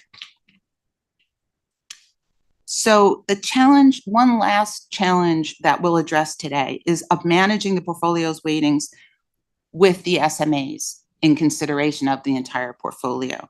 As we transition to a larger and more diversified core investment portfolio, we believe that including the SMAs in the determination of compliance with the investment guidelines doesn't serve to address operational risk and could hinder on executing on the strategic asset allocation, as assets are held solely to meet guidelines. We'll provide additional examples of this in Mike's discussion of core real estate. So without further ado, I'll turn it over to Mike. Thank you, Terry. Good morning, Chair Green and trustees. Slide 18 provides a summary of our desired implementation. It illustrates how potential investments are assessed to help reach our core portfolio objectives. We want to work with managers who are aligned with us, and that means that we take on less operational risk. Each investment is assessed to enhance diversification by property type and by geography. We seek to build a core portfolio by reviewing performance and a track record that matches the benchmark. We evaluate the potential for liquidity in open-end funds where we can control a request to exit and enter the fund. This helps when rebalancing the portfolio composition. The role of real estate is to provide a hedge against inflation. These core investments tend to have cash flowing assets producing income as the primary driver. We also seek preferred terms that are favorable based on our size. Next slide provides an overview of our current core exposure against our current investment guidelines. The core portfolio maintains a broad diversification that helps minimize risk. On the left chart, it shows that 62% of our core portfolio is invested using SMAs, and about 38% is in commingled fund vehicles. We continue to work with our separate account managers and the brokers to sell the remaining SMAs as market condition allows. In terms of leverage in the middle, well, we're currently at 32% loan to value. And then the core program has historically used low levels of leverage at the aggregate level to minimize risk. Hey, Michael, quick question for you. On the SMA, what is the distinction that the team uses between a good SMA property for purposes of our overall diversification, operational risk and all that, and then the bad one? I see we're moving away from them clearly because of that, but like what's the kind of technical threshold that says, hey, this particular opportunity in an SMA looks fine relative to exposure in a commingled fund? So when we look at, well, we're not looking to do any more SMAs at this time. Just period. But we look at it is to see if it fits our portfolio, our strategic initiatives, which is to generate income for core. We look at the risk of the potential risk at the asset level and projected returns that we can generate from that asset. And also the manager that will be managing that portfolio for us, looking at their track record, see if they're going to add value to that. Okay, gotcha. Yeah, if it's going to zero, it's zero. I just wasn't sure if there was still a caveat under some circumstance in our future view where SMA still made sense or not. Okay, thank you. Moving on to the graph on the right that shows the geography. The orange lines are the benchmark weightings. The white dots are where core sits within the allocation, which is currently, the range is currently at 15, plus or minus 15% of the index weighting. The only one that's not in the shaded box is the East, and that has been due to the SMAs sold out of the East, and that will rebalance as we transition with more sales and deploy additional capital to some commingled funds that we've already committed to. The graph on the bottom right shows the sector allocations. The industrial is towards the top of the guideline range. The overweight to industrials because those industrial assets have performed well when compared to the other property types. It's important to have more range so that we can continue to overweight outperforming sectors. As we continue to deploy capital to previously approved Odyssey funds and make new commitments, we expect a reduction in industrial. Moving on to slide 20. This slide provides a summary of our diversification by manager. The current investment guideline has a limit of 35% with one manager. We'll highlight that DWS and Clarion on the bottom left have higher exposures due to the SMAs that were transferred to them from underperforming managers. The next slide provides a summary of our core performance. Terry introduced the total performance in her section that she covered. So we went a step further to show the breakout of the core performance by vehicles. The core commingled funds highlighted in the green dotted lines have outperformed the benchmark. This is one of the reasons why we continue to invest in commingled funds. And then the core SMAs in the bottom of the table shows that it has underperformed, which continues to support the transition to commingled funds. Slide 22 shows our forecasted annual capital deployment for the next 3 years. We call the annual deployment pacing. The diagram in the middle of the page shows how we see capital being deployed annually and how we see our net asset value as a percent of the total fund changing over time as a result of our deployment. The axis on the left shows the annual commitments, and then the axis on the right shows the percent of the total plan. The portfolio currently sits at 3.8% of total plan, as indicated in that green diamond. The blue bars show the projected annual investments. We expect to invest about $1.5 billion in 2025 to reach 4.4%. The reason for the high number is in 2025 is because we anticipate selling a significant amount of SMAs as long as market condition allows that to happen. To be consistent with other asset classes, we included an annual investment budget of up to 3% of the total fund, and that is projected to help us achieve the target allocation for core. The 3% allows us to continue to invest in commingled fund vehicles. We project making 6 to 10 investments through 2027, ranging from 100 million to 600 million.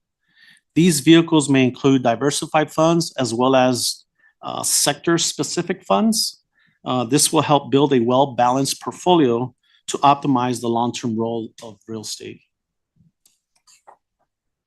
Slide 23 summarizes CORE's current allocation and the proposed allocation. We went over the current allocation section on the left side in previous slides. And then as Terry mentioned, in the benchmark section, the sector weightings have changed significantly in the index. We are proposing to expand the ranges modestly from plus or minus 50% to plus or minus 20% of the benchmark weighting to enhance our ability to invest in commingled funds. More importantly, it gives us more of a cushion as we transition the core portfolio. Slide 24 illustrates CORE's current allocation by geography and the proposed allocation in the ranges on the right. The same reason applies here for geography. Similar to the previous page, we're proposing expanding the guidelines modestly from plus or minus 15% of the weighting of the benchmark to plus or minus 20%. Slide 25 summarizes the proposed updates to our core investment guidelines. The proposed guidelines on the right outlines the changes to help reach the core objectives. We included a total annual budget to be consistent with other asset classes, and no changes to the industry sectors. We are requesting to change the sector weighting, as I mentioned earlier, from plus or minus 50% to plus or minus 20% of the index weighting. We propose to remove the SMAs from the guidelines as that program will be discontinued. For geography, we're also proposing going from plus or minus 15% of the index to plus or minus 20% of the index weighting. For investment vehicle, we included ranges for primaries, co-investment secondaries, and emerging manager program. I'll now pass it over to Cindy to cover the non-core section. Thank you. Thank you, Mike. And good morning, Chair Green and trustees. Good morning. But before you move on, I just got a quick question, if I may. The guideline updates with the increase in the plus or minus 5. I understand, specifically as far as type, we're in a transitionary phase as you specify. Please just help educate me on the increase in that 5%. Is it just so we can increase our agility and our ability, stuff that's happened recently where with delegated authority, it just gives us a broader net, so to speak. Am I understanding that? That's the purpose of it? Spot on. It gives us more agility, but it also takes into account that as we're transitioning and as new funds call down capital, that's going to happen at a little bit of a different pace. This just gives us simply a little bit more leeway, but we think does not add any operational risk to us achieving our performance guidelines. Yes, Mr. Greer, Just thank to you. build upon what Terry said, I think that the agility is only necessary because real estate has been through so much. And the slides that Terry went through that showed the ahistoric type of movement in the benchmarks is really driving the need to, because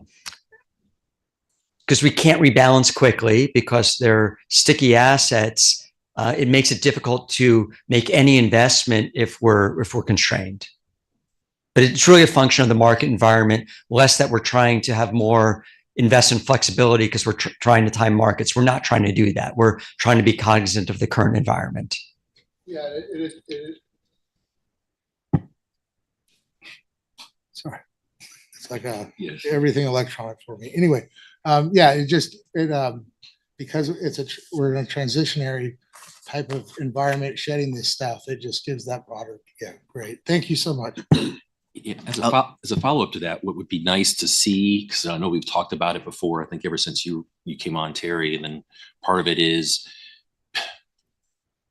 it'd be helpful, I think, to see some guesstimate of the SMA drawdown, right? It seems like, again, it's been choppy market and we don't want to sell for pennies on the dollar. But, I kind of get the why you want the flexibility and agility, but it's still tied at some level to some estimate you're making about the disposition of those properties in the markets that you're in. It would be nice just to see it as a part of that, just so we kind of get a sense of, are we still talking about 3 years from now, the last of the SMAs? Are we talking about, whatever? But thank you, John. And Mr. Chair, Mr. Vice Chair, I think we said it would take 3 years, 5 years ago, because we didn't anticipate COVID.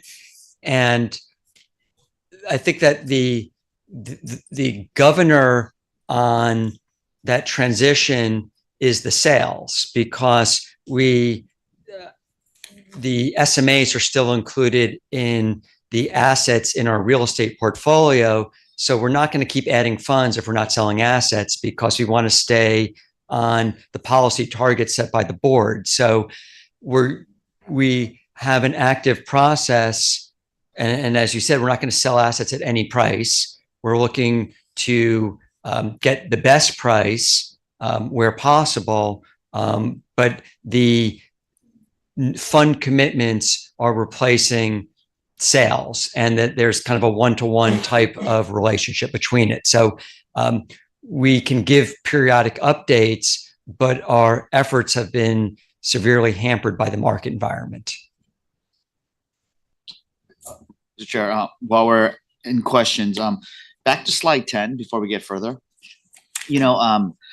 Our current net proceeds by property type were 52% industrial.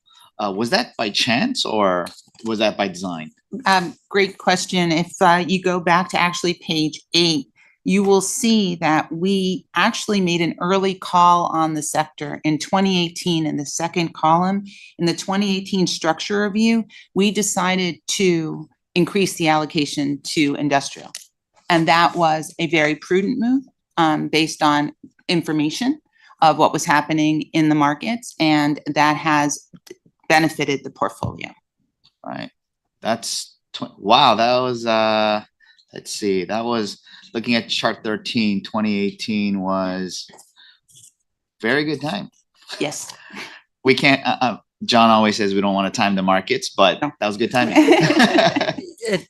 Mr. Chair, if I may, I think that we used the phrase in the CEO report when Laura came up and said, I'm going to temper the excitement. I'm going to temper the excitement that maybe we're highlighting what worked, and there's some aspect of confirmation bias. We're not highlighting what didn't work because we made other things that may not have worked. And I think it's really important that we take a more balanced approach, because we didn't know that industrial was going to outperform by that much. Maybe we viewed it as attractive, but I think that we do not have a crystal ball, and we're not saying as a group that we have the crystal ball about what will be next. We were fortunate as it relates to that allocation. Yeah, and I want to reflect that as a trustee as well. I often get tempted to try to push staff to time the market, but you're absolutely correct, John, because in the next 5 years, it could go the complete opposite way, right? Where industrial, now that it's doing so well now, could tank, and office is so low that there's nowhere else to go but up. But of course, no crystal ball on that, because it can still go down, right? And we're seeking to diversify the portfolio to bring that overweight to industrial currently back into a more modest weighting, along exactly the same lines that John has brought up. The idea is to create a durable portfolio for the long term, and not to try to seek to just overweight categories in order to perform better in the short term. Yeah, if I may, Ms. Mee, I'll come to you in a second. But yeah, with the commingled funds, it's a diversity built in a diverse portfolio. So there's a double layer there. And, you know, I want to say the historical perspective that you included is huge because it, like you said, it shows, you know, paying attention to the market as things go. There's no crystal ball, but when we look at managers and stuff like that, and we hold them to a standard, and fee structures and all the stuff that goes along with it, you know, the data is there, and you know, we can make the best. You guys can make the best choice to get invest with it, and with that commingled fund, there's built-in diversity, which, like, you know, we've seen some of the single assets that are and you know what's happened with them. And again, John, and to co-chair's point, we're not going to just, you know, kick things down, but we also don't want to throw good money after bad, right? I mean, there's that tipping point where it's like, this is a loser, you know? So, and sharing that kind of load with the commingled management funds is, I think it's really great. And so thank you, Miss Me. Thank you, Chair. I think I already talk about the things I want to ask, and then every time before I ask a question, I always remember John's gonna answer, say we don't time the market, but I still cannot help, you know, want to ask a question. So go to slide 13, similar to what we already addressed here. I completely on board with our transition, you know, go to more diversified fund, reduce risk. And then I think many indicators showing that we're on the right track, on the right direction, right? However, in the pacing, the few years of pacing, I think we still have a time window that we can work around, you know, with the time in the market, right? So I'm thinking like looking at different segment here, like for office, right, would it be the worst timing to exit now? And is it that sector that we can wait a little bit toward the end of the pacing and then individually evaluate those separate management account, right? See, time to market a little bit. Yeah, not, you know, delay the transition, but, you know, that's my thought. But I know, you know, time's money, you know, when we exit, we'll have the money invest somewhere else. That's opportunity cost there. But then I also recognize maybe where I'm coming from is a little bit of same cost bias, you know. We get a lot of input from our investment managers on those separately managed accounts, from brokers, and just from knowing these properties as well as we do to make the most prudent decisions around sale. So we continue to advance the strategy to become more diversified and to cull underperforming assets. But we're very mindful that the way they're sold is important to the overall performance, and we'll continue to moderate and to look at that. Thank you, Sydney, for your patience. Thank you for the discussion. On this section, non-core real estate, as mentioned earlier, this is part of the growth functional category where our focus is on value enhancement and growth. So next slide, please. Every new non-core investment considered is evaluated against portfolio objectives.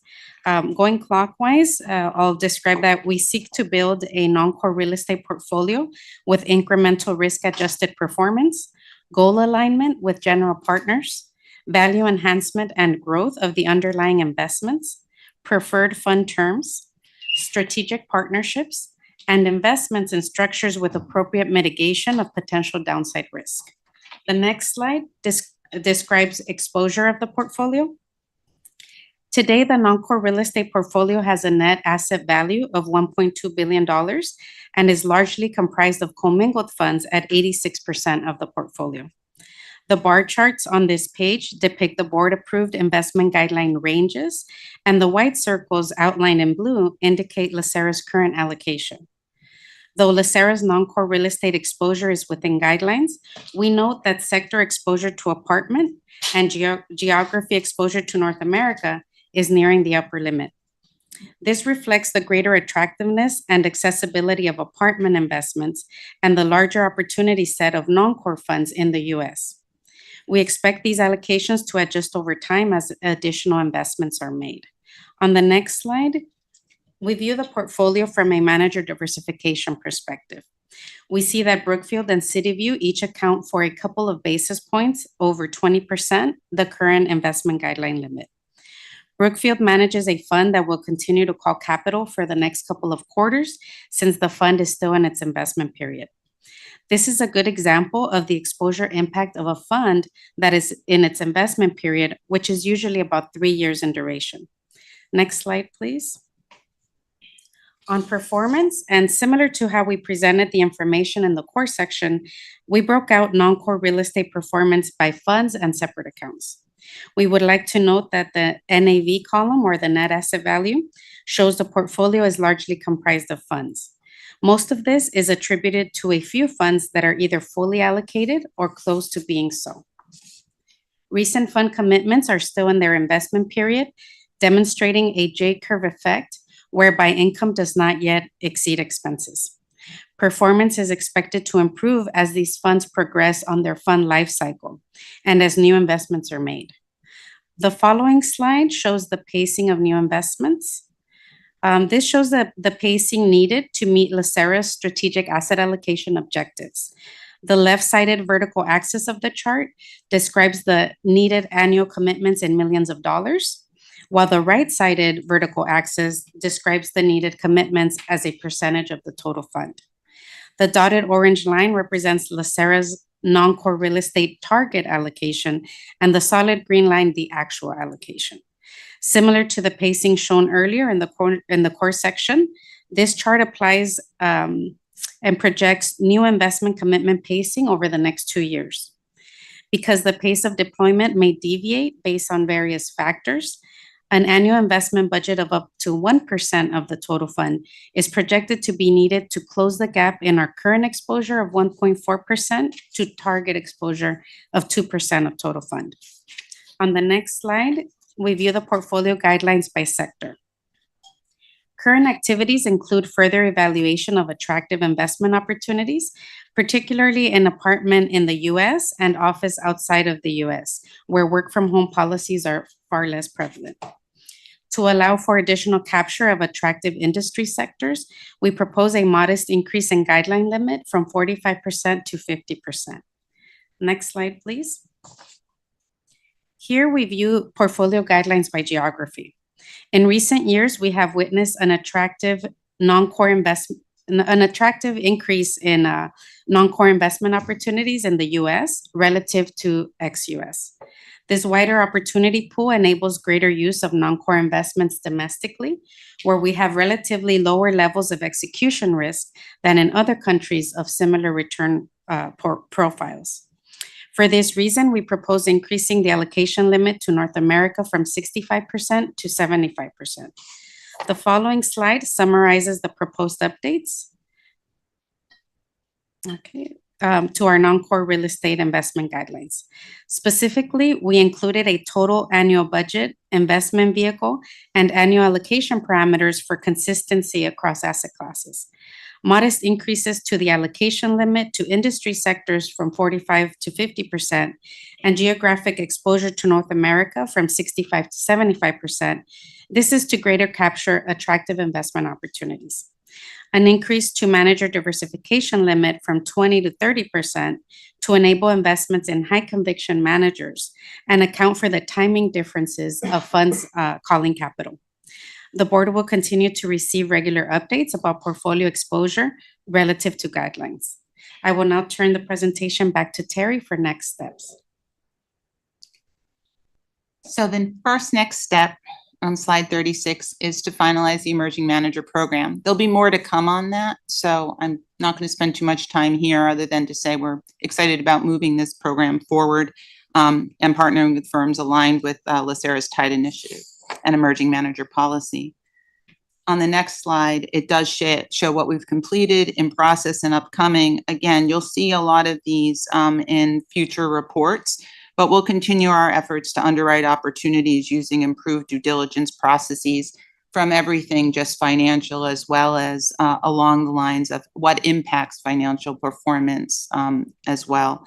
We'll continue to keep the board apprised through structure and performance reviews on those efforts. Slide 38 provides the summary. We presented a lot of information today, but trying to pull it all together on this slide to give you the best picture of how all of these pieces fit together to advance the objective of having an investment in line with the strategic asset allocation for real estate. So adding total budget allocations to core real estate, 3% of the total fund for core and up to 1% of the total fund for non-core. That just gives us the glide path to say how we get to our 5% target allocation from where we are today for core and 2% for non-core. Increasing the core real estate industry sector and geography weightings from that plus minus 15 to plus minus 20, recognizing the need for a little bit more agility while we're transitioning the portfolio. Removing separately managed accounts from the determination of core real estate compliance with those property sector and geography guidelines, since that's not our objective going forward.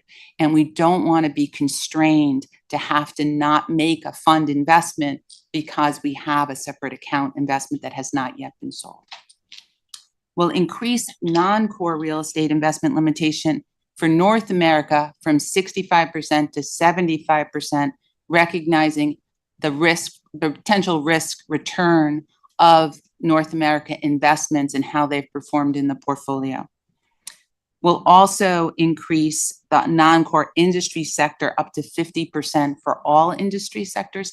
This does not mean we're going to be in two sectors. This means it just recognizes that while we're deploying to non-core commingled fund investments, we are going to have differences of when they get that capital gets drawn, and that's going to create overweightings. But again, the objective is to be diversified. And then increase core manager diversification from the 20% to 30%. Again, it just gives us that ability to be consistent in taking account the fact that we're going to have lumpiness with capital contributions and distributions to new funds. That concludes our presentation. It has been a long one. We appreciate your patience.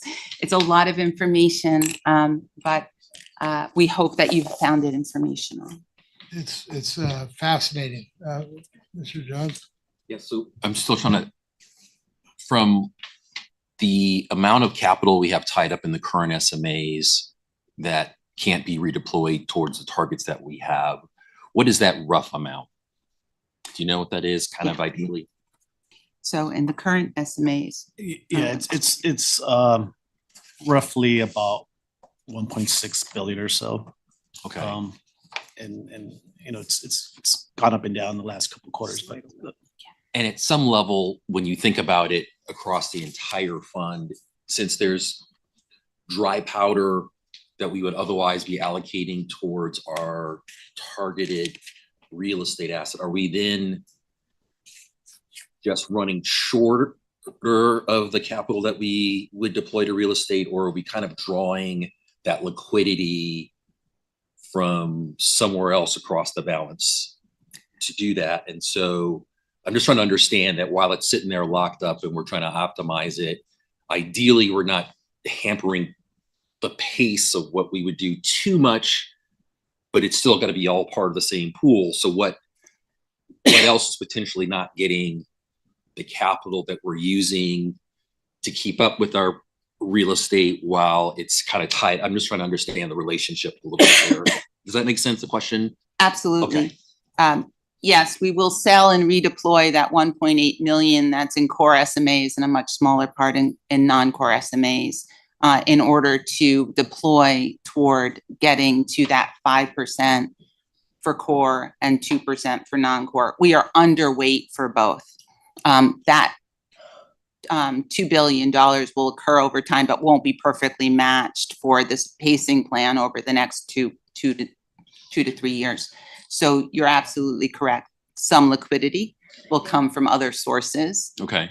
In order for us to be able to achieve our target allocation within the strategic asset allocation, which is designed for our asset class to have that target in order to be contributory to the fund's overall performance. Gotcha. The agility that you're asking for in the proposed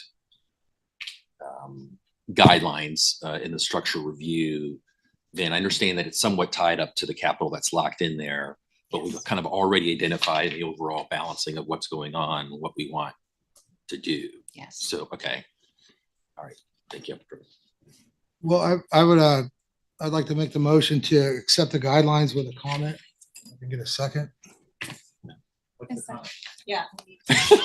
Well, I'm moving to adopt it. I like it. I like a lot of things about it. You know, it's conservative with the allocation increase, you know, 5%. It's very conservative, but you know, what it does is, like John already alluded to, you know, and then with the proposed guideline updates, I really appreciate, you know, other than that slight target allocation range, whether geographically or by the sector, but also, you know, defining and giving value to the investment vehicle. I think that's really important. I think that's huge. It will outlive this, you know, group here, you know, in the future, and give them a, like you said, I think earlier, here, a roadmap with something. And then something John said about, you know, I love the language that you used, high conviction managers. I mean, that, you know, an incentivizing program where, yeah, we're going to be able to give you 30% of this if you're going to go out there and kick butt for us, right? And so, you know, that's the thing. That's, you know, and which will encourage others to perform and chase that to try and find equilibrium. So well done. We just need a second. We just need a second. I'll go ahead and give you the second. Thank you. Yeah. Okay. Ms. Ginsburg? Yes. Ms. Me? Yes. Ms. Langton? Aye. Mr. Jones? Aye. Mr. Root? Yes. Ms. Martin? Aye. Mr. Gatto? Aye. Ms. Martinez? Yes. And Chair Green? Aye. Okay, the motion passes unanimously. Thank you so much, and great work. I'm gonna take a go for a short recess here. We're gonna get into the weeds on some more stuff. We got a big agenda. If everybody's good with it, take a 10-minute break. Come back at 11:15. Recording stopped.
Recording in progress.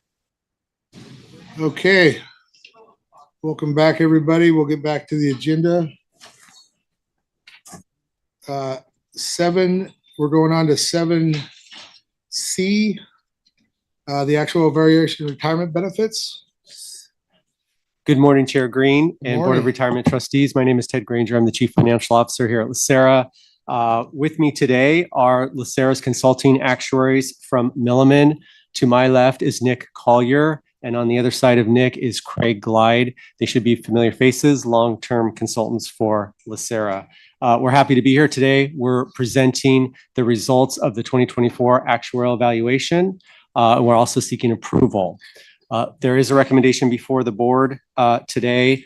The employer rates will increase slightly, as well as the member rates for PEPRA plans. So that's part of the recommendation. Remember, PEPRA is Safety Plan G and Safety Plan C and General Plan G. These new contribution rates will become effective July 1, 2025, so beginning next fiscal year. And this cycle does not include contribution rate changes for the legacy plans. That's General A through D and Safety A and B. Those rates change every 3 years when we perform the triennial experience study and method review. So for this cycle, it's just PEPRA and employer rates that are recommended for changes. Speaking about the triennial review, that's for next year, for 2025. So we will get to that shortly in the coming months. I'll talk a little bit about that in a second.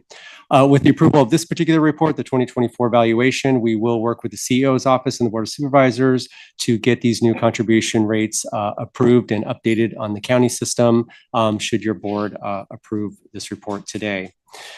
Looking at the calendar, we will come back to the board in the summer and Milliman will prepare and will present the annual risk assessment report based on this 2024 valuation. That's where we touch base, talk about actuarial concepts, we look at the risks, and so that's become a pretty standard and routine report. Again, that'll be in the summer, and then looking forward to the fall, we'll come to the board 3 times, at least that's our plan, to review the actuarial assumptions and methods. We'll start out in October reviewing the economic assumptions.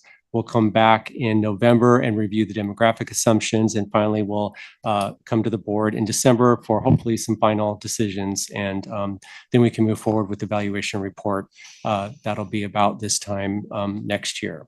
So that's kind of the lay of the land. If anybody has any questions for me, if not, I'm going to hand it over to Nick and Craig to start going through the slides. Mr. Granger, real quick question on the triennial. It mimics the same timeline as far as effective date. So this triennial that's coming up will encompass the annual for post PEPRA plans, and the determination that's concluded that will be effective July 1st, 2026. Is that correct? That is correct. Okay, for both. Thank you. All right, good morning, all. You should also have in your materials our full report with all the numbers to your heart's content. But we're just going to give you the actual highlights today, if that's not too much of an oxymoron. So going to do a quick preview of our presentation. If you can move forward 1 slide. We know we have some newer trustees. A lot of you, it's only your first or second time through the valuation cycle. So we want to just kind of review the purpose of the actual valuation and a refresher on some of the funding principles. We'll also go through the key results of the valuation. And finally, we'll look ahead with projections of where we might be going in the future. As Ted talked about, we do have the experience study coming up that could also affect those projections. And also those projections are just a reminder that the valuation is a point of time measurement, in this case, June 30th, 2024. As rates change from last year, are likely going to change next year. But hopefully we're going to keep them we've been able to keep them fairly stable for the last few years, so that's been good. So moving forward to the next slide. The purpose of the actual valuation is to determine the level of contributions necessary so that along with the assets already accumulated in the plan, there are sufficient assets to meet the future benefit payments and administrative expenses of the plan when they become due. Sounds simple enough. Now, the assets and liabilities that we're trying to match them to, they are a moving target. So we have periodic adjustments, which occur for LACERA every year with the actual valuation, where we recommend adjustments to the employer contribution rates to try to keep those assets sufficient or targeted to be sufficient. Second purpose is to provide information necessary for LACERA and the Board of Investments to fulfill their fiduciary and operational requirements under California Government Code and SERL. So moving to the next slide. So that first purpose of the valuation, as I said, is to maintain sufficient assets, and you do that through contributions and investment earnings, and try to get those sufficient assets to pay out the benefits, and that's what's shown in this graphic here. Looking first on the right-hand side, which is the liabilities, the big piece there obviously is the benefit payments, which are the important, that's the purpose of the purpose of LACERA, is to pay out those benefits to the retirees. Those are specified in law, and therefore it's not something the Board of the Board of Investments really has any control over. So that's what we're trying to fund. So but that's not where the Board of Investments has control. When we look over on the left-hand side, we look at the contributions and investment earnings. That's where the Board of Investments obviously has the input. Obviously, you heard from Mr. Grable earlier about how the investment earnings over the last 10 years have done quite well and exceeded the actuarial assumption. When you have more investment earnings, then you have less contributions. And we've intentionally made the ball for the investment earnings bigger than the contributions, because that's the way it should be in funding a plan. Is you should get more from the investment earnings if you've built up that pool of assets. But the investment earnings, you can only do so much as far as that, the board and the staff. So really the point of the valuation is to figure out what the lever is, which is the contributions. How do we need to tweak the contributions to keep everything in line? And once again, the contributions are made up of two pieces, and the employee contribution, once again, are specified in statute. We calculate them every year or every 3 years for the legacy members. But those don't move very much from year to year. Where the big lever from the actuary's perspective is the employer contributions, and that's going to be the purpose of the valuation. We're going to tweak the contributions. Sorry to correct you, Ted. Actually, contributions for employers actually went down slightly this year, as we're going to see. If we move to the next slide. So this is just an overview of the assumptions. When we look at the fiscal year ending June 30, 2024, which is our valuation date, it was a pretty quiet year, but really a good year for LACERA from an actual perspective. That starts, as usually does, with investment returns. We had a good investment year ending fiscal year ending 2024 of over 9% relative to our 7% assumption. If you remember, the point of the contributions is to make up any difference between the unfunded liability, which I will talk about in a minute. So we're trying to make up that difference, and if we beat our return, then we've created more assets, and that's going to reduce the unfunded liability and have lower payments. So having that is a positive impact, but we also, because the contribution rates are so reliant on the returns, we smooth over 5 years. So each year we compare our return assumption versus our actual return, and we only recognize 1/5 of it. So this year, even though we returned over 9%, we only get 1/5 of that. But we had some good years and some not so good years over the prior 4 years. And when you crank that all through the actual calculator, you find out we get a return on the actual value assets that's used for the contribution rates of 7.5%. So slightly better than 7% assumption. So it has a positive impact, and you can see the funding ratio increased. You remember the funded ratio is the ratio of the actual accrued liability, that's the value of the benefits expected to be paid in the future as of the valuation date, in comparison to the valuation assets. So it's the valuation assets divided by the accrued liability. So we're at about 80%. That means we have about a 20% shortfall that we need to make up with contributions to pay that off. And as you can see, the contribution rate, the funded ratio went up from about 1% from 79.9% to 80.9%. And the employer rate decreased slightly from 25.88 to 25.61%. There are some other factors that affected those, and Craig's going to talk about that shortly. So as I said, so the accrued liability went up from 90.7 billion to 94.8 billion. That's typical year-to-year increase, a little bit greater this year because there were some salary increases, which increased projected benefits, but definitely in line what we typically see. Same story on the valuation assets. And when we compare those two, the assets are about $18 billion short of the accrued liability. That shortfall, which is referred to as the unfunded actual accrued liability. And you can see that decreased slightly from last year. We like that the unfunded actual accrued liability to decrease as we are paying it down gradually over time. And I will turn it over to Craig. Go forward. If I may, does anybody have any comments before we move on? I just have on the I was just looking at the analysis, and I would, for everybody listening, that smoothing when it comes out, showing our funded ratio of 80.9, but without that smoothing, our funded ratio is actually 82.1%. That's correct, right? That sounds about right. It's a little bit higher, yes. Yeah.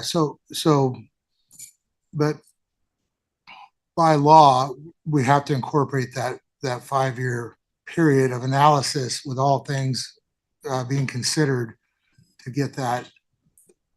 It's not by law, but it's based on the actual funding policy that you adopted back in 2024. Sorry, for lack of a better way to say, yes, sir. I mean, like we are required to, have an actuary report to determine contributions. As of today, yes, that's your policy. So that's what you would adopt. Now, obviously, in a couple of years ago, you had negative or zero returns. So that would have caused a big drop in the funded ratio. And then a couple of years ago, you had this huge return, and that would have caused a big increase. So it would bump up a lot more if you didn't have the smoothing up and down a lot more. But you're right. That means that we have a little bit of good news deferred, is the way we look at it. Yeah, that's how, for everybody listening, it's funded ratio of 82.1%. Just the chart on that same page, in the write-up, 147 and 619. If it's not too much to ask, and I don't see it written, but showing that historical 22, 23, 24 with a funded ratio.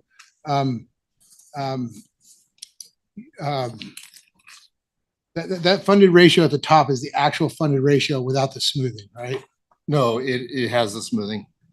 Would it be too much to ask that moving forward that we add the actual funded ratio prior to smoothing? I mean, yep, we can do that. That'd be great. Yeah, we have it in our report, but obviously that's buried in amongst 1,000 other numbers, so we can highlight that a little bit more. Thanks so much. Okay, next slide, please. Good morning, Chair Green. Good morning, trustees. So I'm going to dig a little bit deeper into some of the key results of the valuation that gave you the overview there.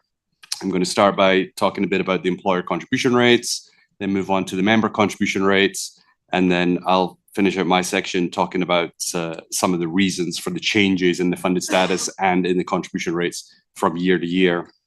So first of all, looking at the employer contribution rates, the employer contribution rates are made up of two components. There's the normal cost component and there's the UAL contribution rate component. So the normal cost rate, that is the cost of the benefits that are being earned by members that are attributed to the current year through the actuarial cost method. So essentially we can just view that as that's how much benefits are being earned from year to year. The unfunded liability contribution rate component, that is the piece that is being paid by employers in order to pay down the unfunded liability. Nick mentions about $18 billion. And that is borne entirely by the employers. That's not paid at all by the members. And the unfunded liability contribution rate, it's paid over what we call closed 20-year periods. And what that means is that each year, any new piece of unfunded liability, which could be positive or negative, but each year, any new piece is amortized over its own 20-year period. So the idea being that 20 years later, that layer that was generated in that 1 year will be fully retired and paid off. So that method was adopted in 2009. So right now, there's 16 of those layers sitting out there that are all being amortized. So they'll have different periods remaining on those. So the chart on the left here, it shows the aggregate employer contribution rate, and the blue bars show the normal cost component, and the orange bars show the unfunded liability component. It's kind of important to note that the normal cost rates are determined separately for each plan, but this chart is just showing the rates in the aggregate. We do have some additional detail in the supplemental section of your report here and in the valuation report for each plan. But this here is just the aggregate. So you can see that on the blue bars from the current fiscal year to what we're projecting for fiscal year beginning in 2025, there's a slight decrease in the normal cost rate from 11.01 down to 10.88% of pay. And there's a similar decrease in the UAL rate down to 14.73% of pay. And so in total, that gives you the 27 basis point decrease in the total employer contribution rate to 25.61% beginning in 2025. Next slide, please.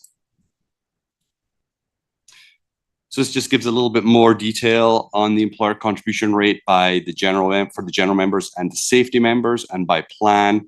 The couple of things I just want to highlight here is on the left chart, we see that the general rate dropped and the safety rate dropped. So they both came down similarly to what the aggregate did. There was no big surprises there.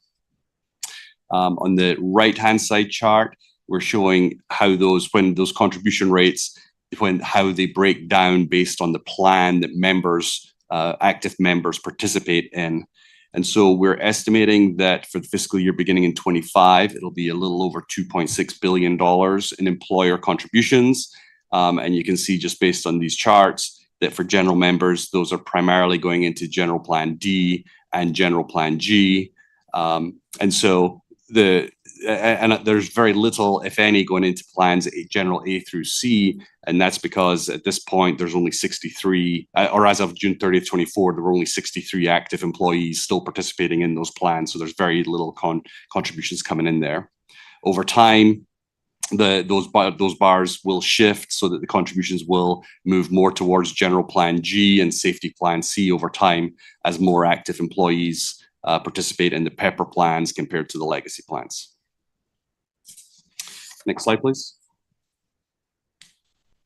So moving on to the member contribution rates, and first of all, we'll look at the legacy rates, the rates for the legacy plans, sorry. And it was mentioned earlier that the member rates are all defined in statute, but they are determined slightly differently for legacy versus PEPR plans. So in the legacy plans, each individual member has effectively their own contribution rate, and it's determined based on the plan that they're a member in and their age, when they joined LACERA.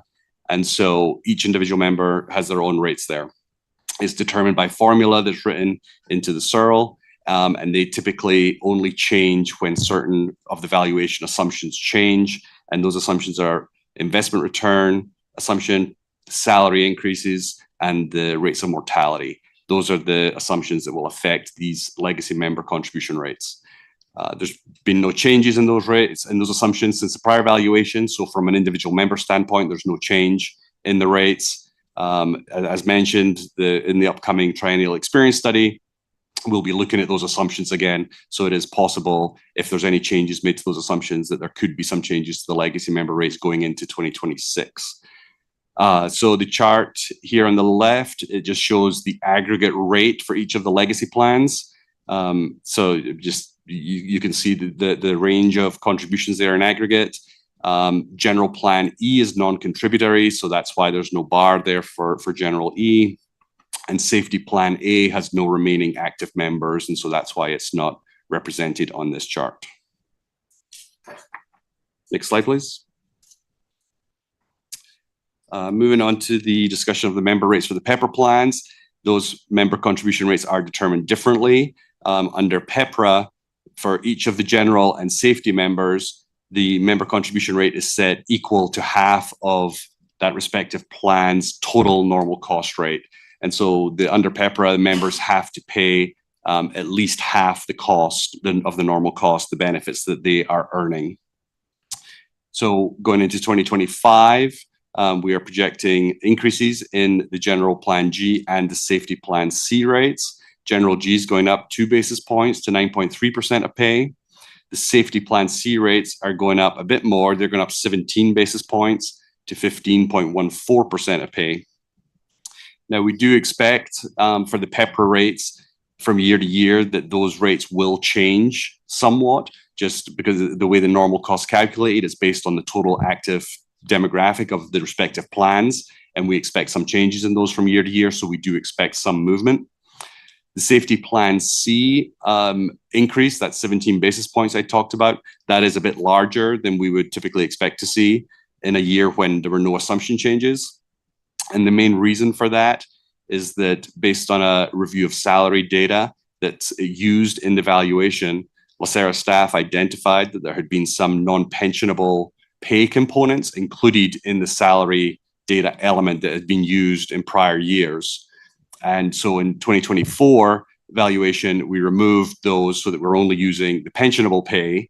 But what happens there is because we're now using a lower salary in the valuation, the projected salaries are lower. And so the percentage of those salaries needed to fund the benefit dollars ended up going up a little bit. And so it went up 12 basis points. So 12 of those 17 basis points are due to that salary data refinement. And the other 5 basis points are just due to those shifts in the active demographics from year to year. On the General Plan G side, the salary refinement didn't have any impact on the General Plan G members. It only affected the Safety Plan C on that one. Any questions on that one? Nope. Next slide, please. I have a quick question. I understand the PEPRA stuff, but I'm trying to look at the shared cost. Members are required to contribute at least 1/2 the total normal cost rate for the plan.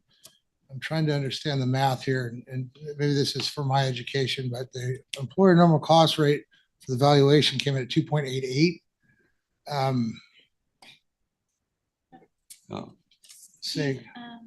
He's on the memo, of the LACERA memo. Oh. That I think it's page 148. Page 5 on your memo. Thank you. Thank you. Yeah, the memo is showing employer normal cost rate at valuation at 2.88.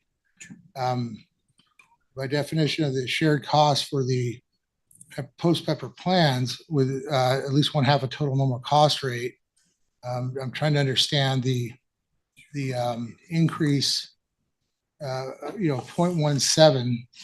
Can you please expand on that shared cost? Because if we're using the normal cost rate for the plan, am I missing the? Yeah, I'm not sure. I'm not seeing the 2.88. Can you go up just a little bit? Yeah, it's page 4 of the actual valuation retirement benefits memo. Is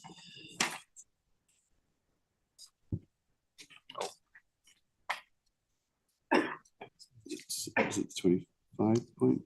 Oh, you mean the 25.88?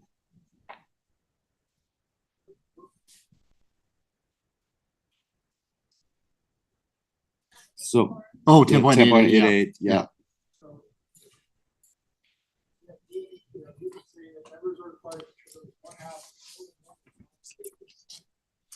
Yeah. So the 10.88, that's the aggregate rate for all plans. But for example, for the safety plan C rates, their normal cost rate for that plan was 30.28%. And so the 1/2 is the 15.14. There you go. Thank you. Yeah, and the 10.88 is just the employer share, so it's half of the aggregate normal costs for all. But it's members. everybody. Yeah. Yeah. All right, thank you.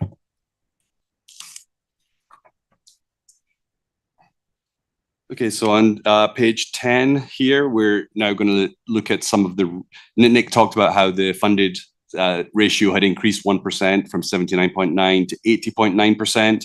Now, there's various reasons for that change. And so this chart here just gives you a snapshot of some of those main reasons.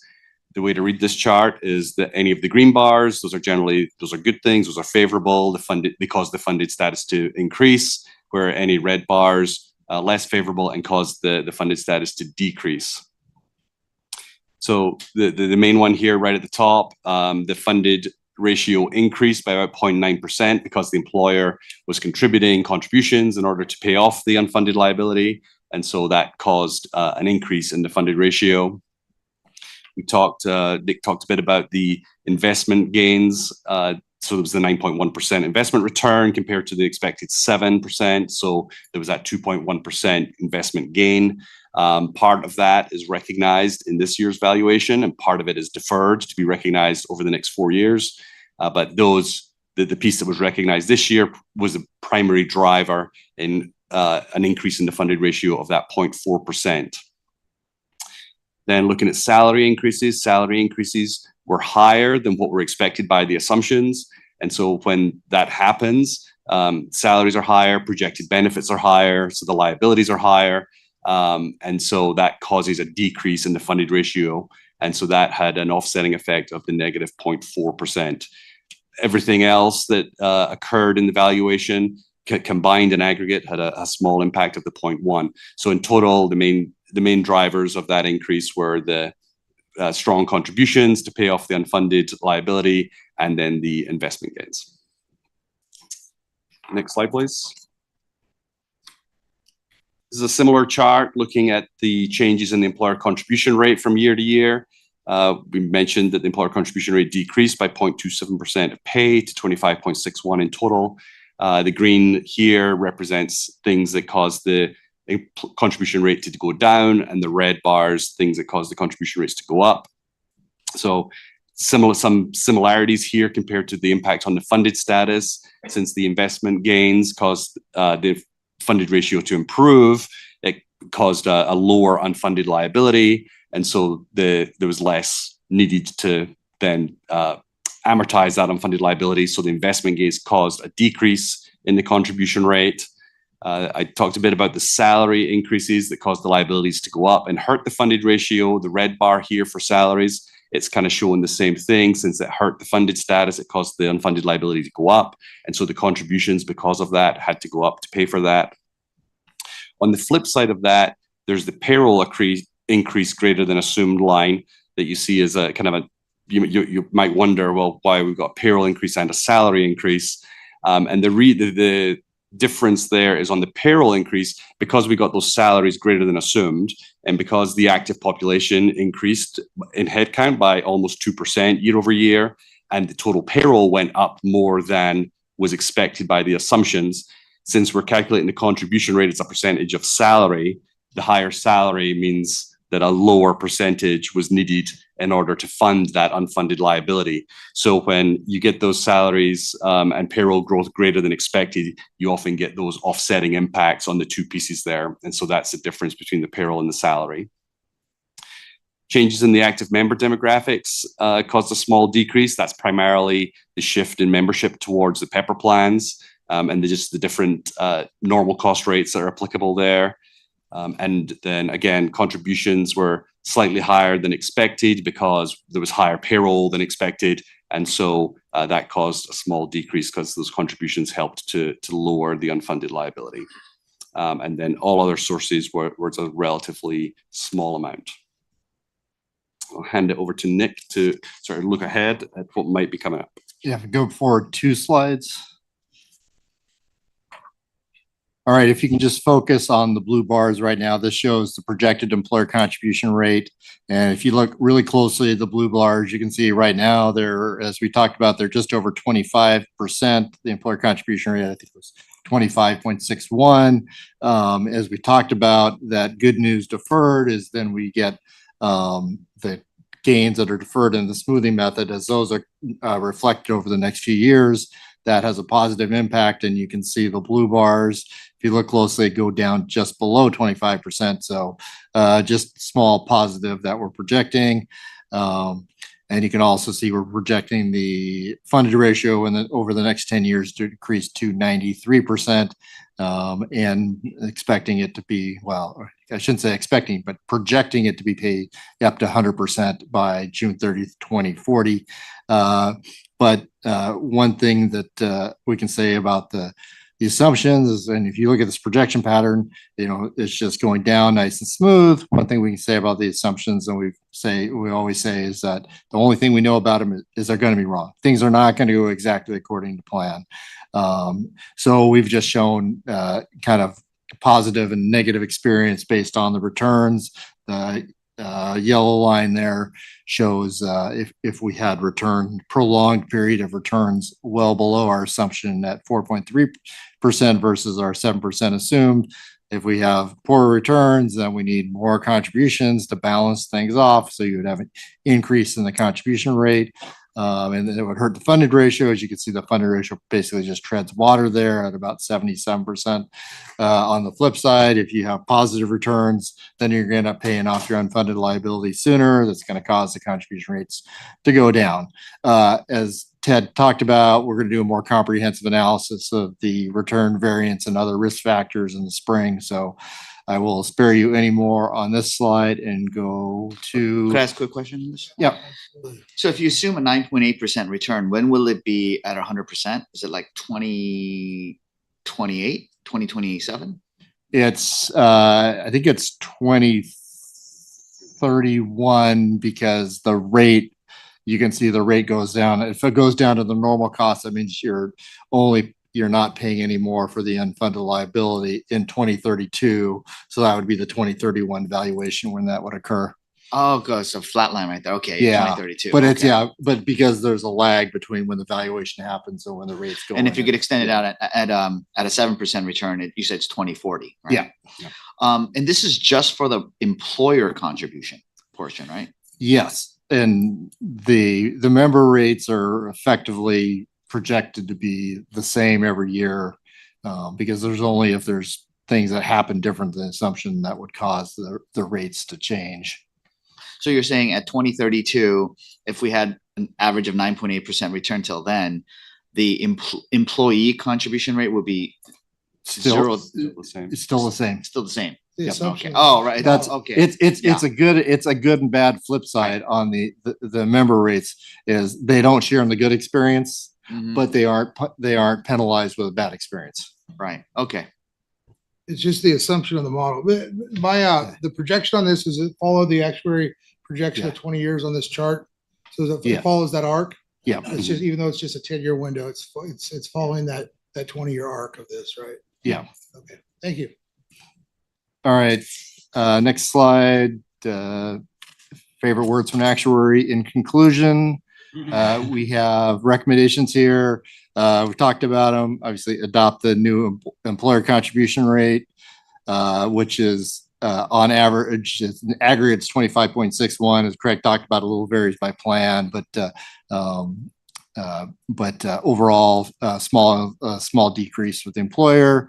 The PEPR member rates, Craig talked about those in detail, so I won't go into those, but they are the general plan G is 9.3% and safety plan C is 15.41%. So our recommendation is you adopt these rates. Does anybody have any questions or comments? If not, I'll entertain a motion. I have a comment. If I may. Yes, go ahead. Thank you, Chair. So I do want to share with the board a little bit. I want to say thank you to our consultant and then our CFO, Ted. We had a late afternoon meeting after the work hour yesterday. I have a question, when the memo come to us and reading it as a trustee, thinking about the best interest for our members, especially Plan G. Plan G, we have like 54,000 members, about a quarter members, Plan G. Plan G started the same time as Plan C, Safety Plan C is 2014, and majority of members, they're the millionaire. That's the most financially stressed group of members. I was hoping there's something that we can do, not to increase the rate, right, for that member, especially in a year that we have a really record earning last year. We have an increase in our total fund of $5.4 billion, thanks to the great work done by investment team. Ted and our consultant explained to me really well. So even though it's recommended here, however, it's not the decision to this board. This calculation increase is by PORA, pepper law. So unfortunately, it is what it is. We still need to increase. Yeah. So I just want to share that loan in there, and thank you again. Thank you. Trustee Mr. Couple of questions. So can you explain again why the employer rate is going down, but the employee contribution rate is going up, right? So can you quickly explain that one more time, why that's the case? So one of the main reasons there is the employer rate has the two components, the normal cost and the unfunded liability rate. And so the unfunded liability rate's coming down. And so that helps to pull down the employer rate. But since the members don't pay any part of the unfunded rate, so that they don't have any sort of downward pressure from that piece of the contribution rate. And the other reason for the PEPRA member rates are going up is just because the PEPRA member normal cost rate, which again is just the cost of the benefits being earned, it went up, whereas the other rates we're looking at are kind of an aggregate. On the employer rate, it's the aggregate across all the plans. So some of the other plans, it came down a little bit for those. And just to re-summarize everything that you said earlier, so basically the employee rates are going up because roughly overall we have more people. I mean, the amount of payouts for the retirees are higher than the amount of people contributing from the active employees, right? Wish it was that simple. I know there's a lot more factors. There's like a lot raises going on with the PEPR member rates, particularly on the safety side, because if you start projecting salaries out, there's like this thing called the PEPR compensation limit.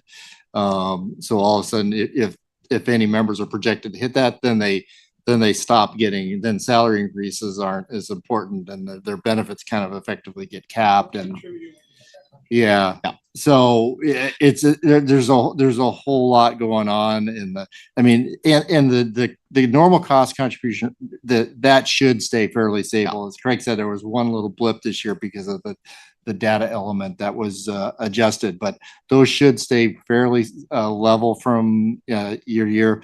And like I said, that didn't change much. And as Craig said, there's two components where you be the good return that goes into the unfunded liability component. And that's the one the employer pays for entirely. So they get the good news and then they get the bad news when you don't hit your funding targets. But I mean, there's a lot of factors, but if we had less people who retired, then it would have been a little less. Or if we had more employees hired, active employees contributing. Actually, no. We did have, there was almost a 2% increase in population. So, you know what I mean? The county employment went up 1.8%. So the PEPR member contributions are almost unaffected by experience. It's like if people live longer, if you know, like COVID, you know, there was probably more deaths than expected. That means the liabilities don't go as much as expected. Once again, that goes to the unfunded liability.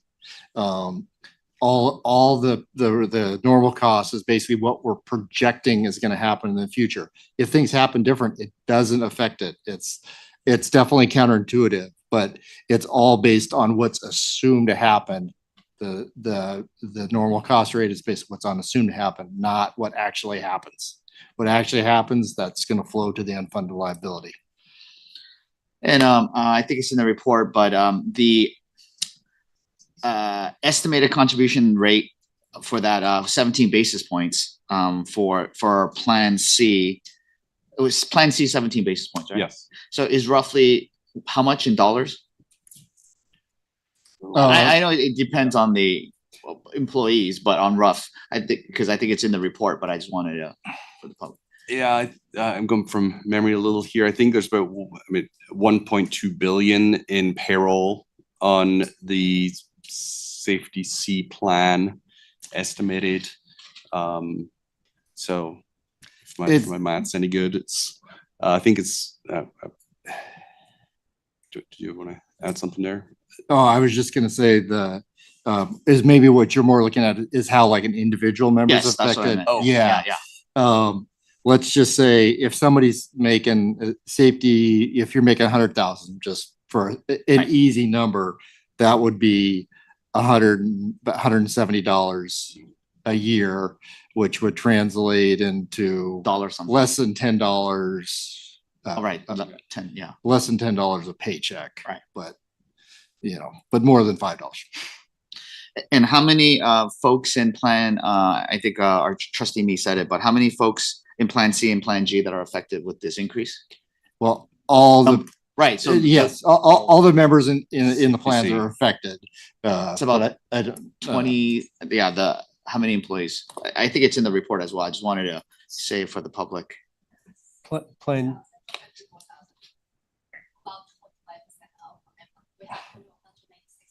Yeah. It's about 48% of active members are in the PEPRA plans.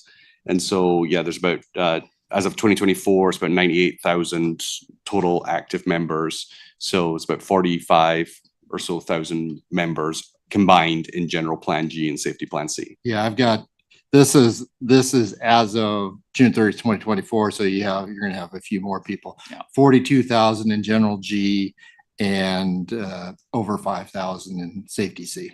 Okay. Okay. Yeah. So and then last question. So and this is reflecting obviously our great returns in our in investments over the past couple of years. So if it wasn't for the extra 5 billion that we talked about earlier, it would have been even higher, right? No. No? Member rates, no. Not the member rates. Oh, the employer rates. The employer gets the good news and the bad news. So the employer gets all the good news for all the positive investments. Yes, but all the bad news for all the bad as the investments. employer in 2009 Okay. when things went crashing down. So. And as trustee me says, that's the way it's yeah. It's not up to our board to make that decision. So Yeah. PEPRA, I think, is after 2013, right? It's a reform act from January 1, 2013. Yep. the state law. So all the plan created after that, active July 2014, when the joint county is Plan G, Yeah. a future employee. If you look at all the county retirement systems and the Searle ones, CalSTRS, they all have the same deal where the member rates are, pretty much, they're set based on the normal cost. I do want to give a shout out to all the Plan G member and Plan C members out there. The good news is we're working very hard to secure your benefit, the promised benefit, so it's safe. Yeah, Okay, I think for this, I'm sorry, but go ahead. Just before we jump off that, I think it's important to highlight the fact that it really does highlight the importance of having a very skilled and talented, motivated, and well-compensated investment staff. Because the county always wants to talk to me about the cost of the plan, but they never want to talk about the benefits that they receive as a result of the good investment returns that we have. And so that definitely is something that we highlight as part of our lawsuit, for example, that it's important for us to make sure that we have that independence so that we continue to maintain a high level of expertise in our investment division. Okay, so I'm going to make the motion to adopt it. And for the sake of time, we have a big agenda. And I'm going to make the motion to, of all 3 points, except the 2024 actuarial evaluation, adopt recommended employer contribution rates. I don't like it either, but it's the law and it's what we're bound to do. So I can make the motion. I can move it to motion. You need a second. As written. Oh, a second. and then delegate the CEO to go communicate it to the county. Okay, Ms. Ginsburg? Yes. Ms. Me? Yes. Ms. Langton? Yes. Mr. Jones? Mr. Rue? Yes. Ms. Martin? Yes. Mr. Gatto? Aye. Ms. Martinez? Yes. And Chair Green? Aye. Okay, the motion's passed unanimously. Great. Thank you. Thank you. Thank you. Thank you. Stop. Say again. This one, the responsible contractor policy report. And all of these are presentations. One, two. All right, moving on to the agenda, we'll go to 8A.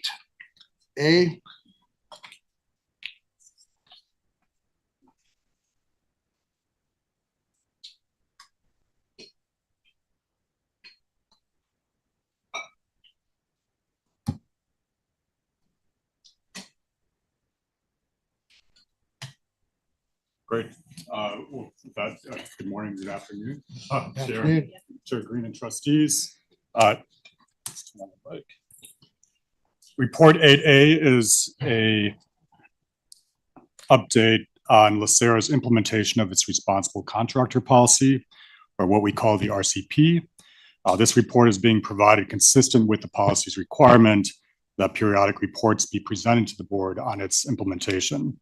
So today, Mike, Stephanie, and I will go over the quick background on what the responsible contractor policy's objectives are, the latest updates on its implementation in our real estate and real assets portfolios, and conclude with some observations that the full real estate and real assets teams have put together for your consideration. On slide 3, this summarizes the objective of LACERA's RCP as being to protect stable fund performance in our real estate and real assets categories. Basically, where LACERA is investing in real estate and real assets like infrastructure developments, LACERA recognizes that our external asset managers rely on certain contractors like construction firms and building maintenance operations to develop and maintain those properties and buildings. These contractors can play an important role in mitigating operational risks that arise in construction and building development, and ultimately feed into the risk return profile of those investments. So if construction and other contractors have a poor record of compliance or safety records, those risk factors could feed into work stoppages or reputational and headline risks and so forth. So we call on our external asset managers to have robust policies and internal processes in place to mitigate against those operational risks and help protect stable fund performance and stable operating environments. The RCP is linked here for quick reference, and I'll move on to slide 4, which highlights that LACERA was an early adopter, as highlighted across the bottom timeline, in implementing a responsible contractor policy over 20 years ago. This policy at the time applied only to real estate fund managers where LACERA held the majority of the equity, which is basically the separately managed accounts that the real estate team just went over as part of the structure review. So in 2022, we refreshed and restated the policy under the board's guidance and direction that elevated certain principles to align with the fund's investment beliefs, our investment policy statement, and the corporate governance and stewardship principles. And it also expanded the policy's application in a number of key ways. First, LACERA had introduced a new investment category, being real assets, infrastructure, and natural resources. So the new policy expands coverage to real assets.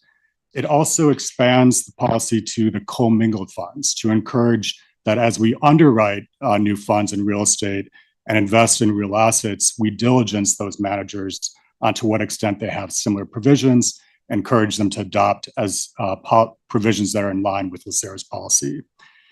And lastly, while LACERA has always received reporting from our managers in the separately managed accounts on the policy implementation and compliance, the new policy does introduce periodic reports to the board on the state of play of the implementation and the extent of coverage among our asset managers on which proportion of managers have provisions in line with our RCP.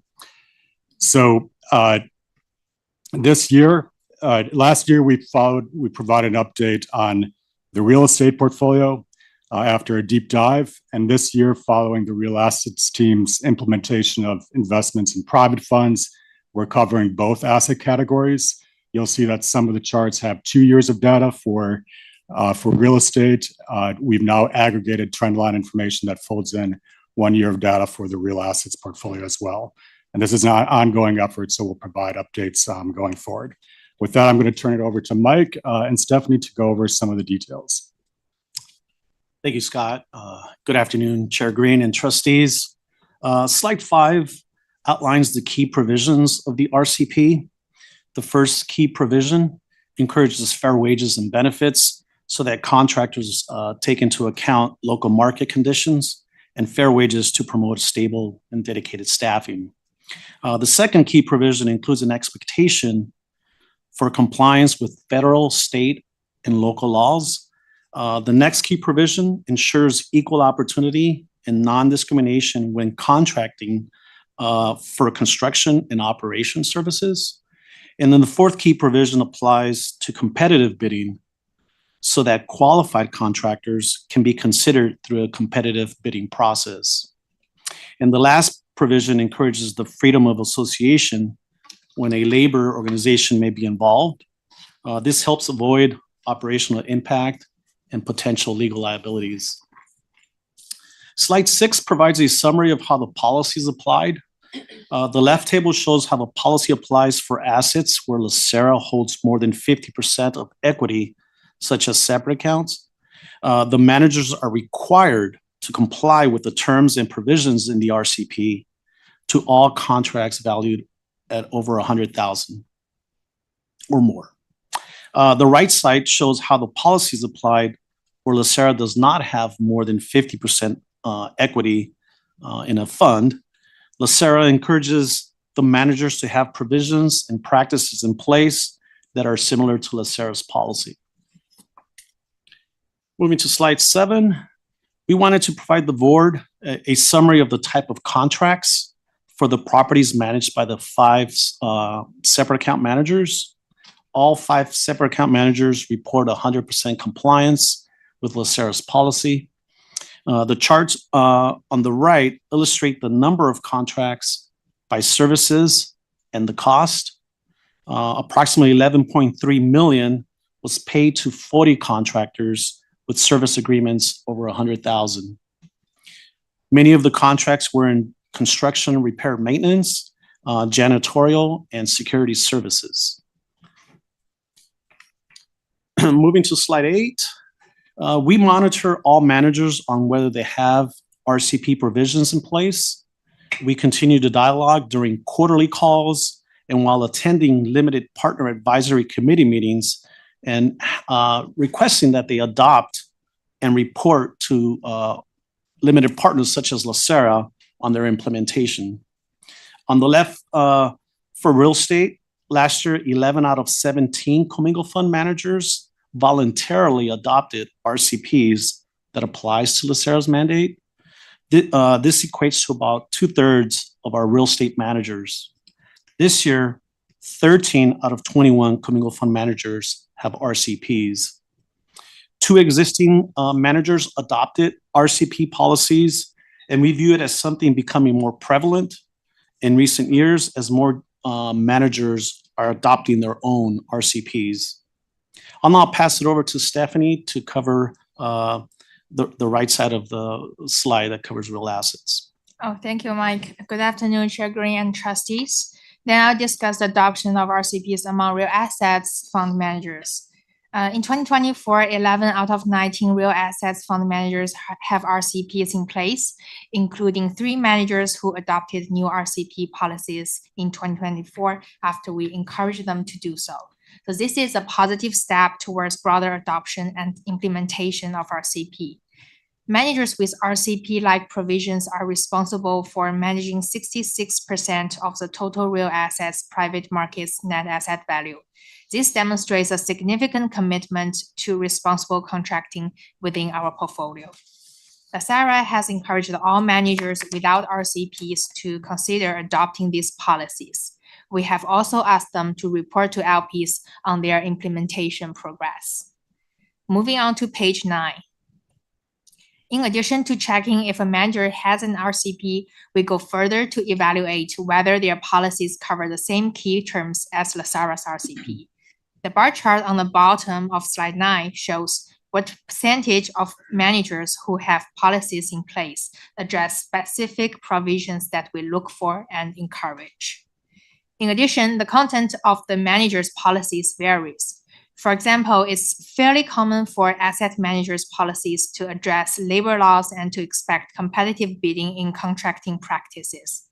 However, other provisions such as human rights compliance or anti-corruption are not always explicit in managers' policies.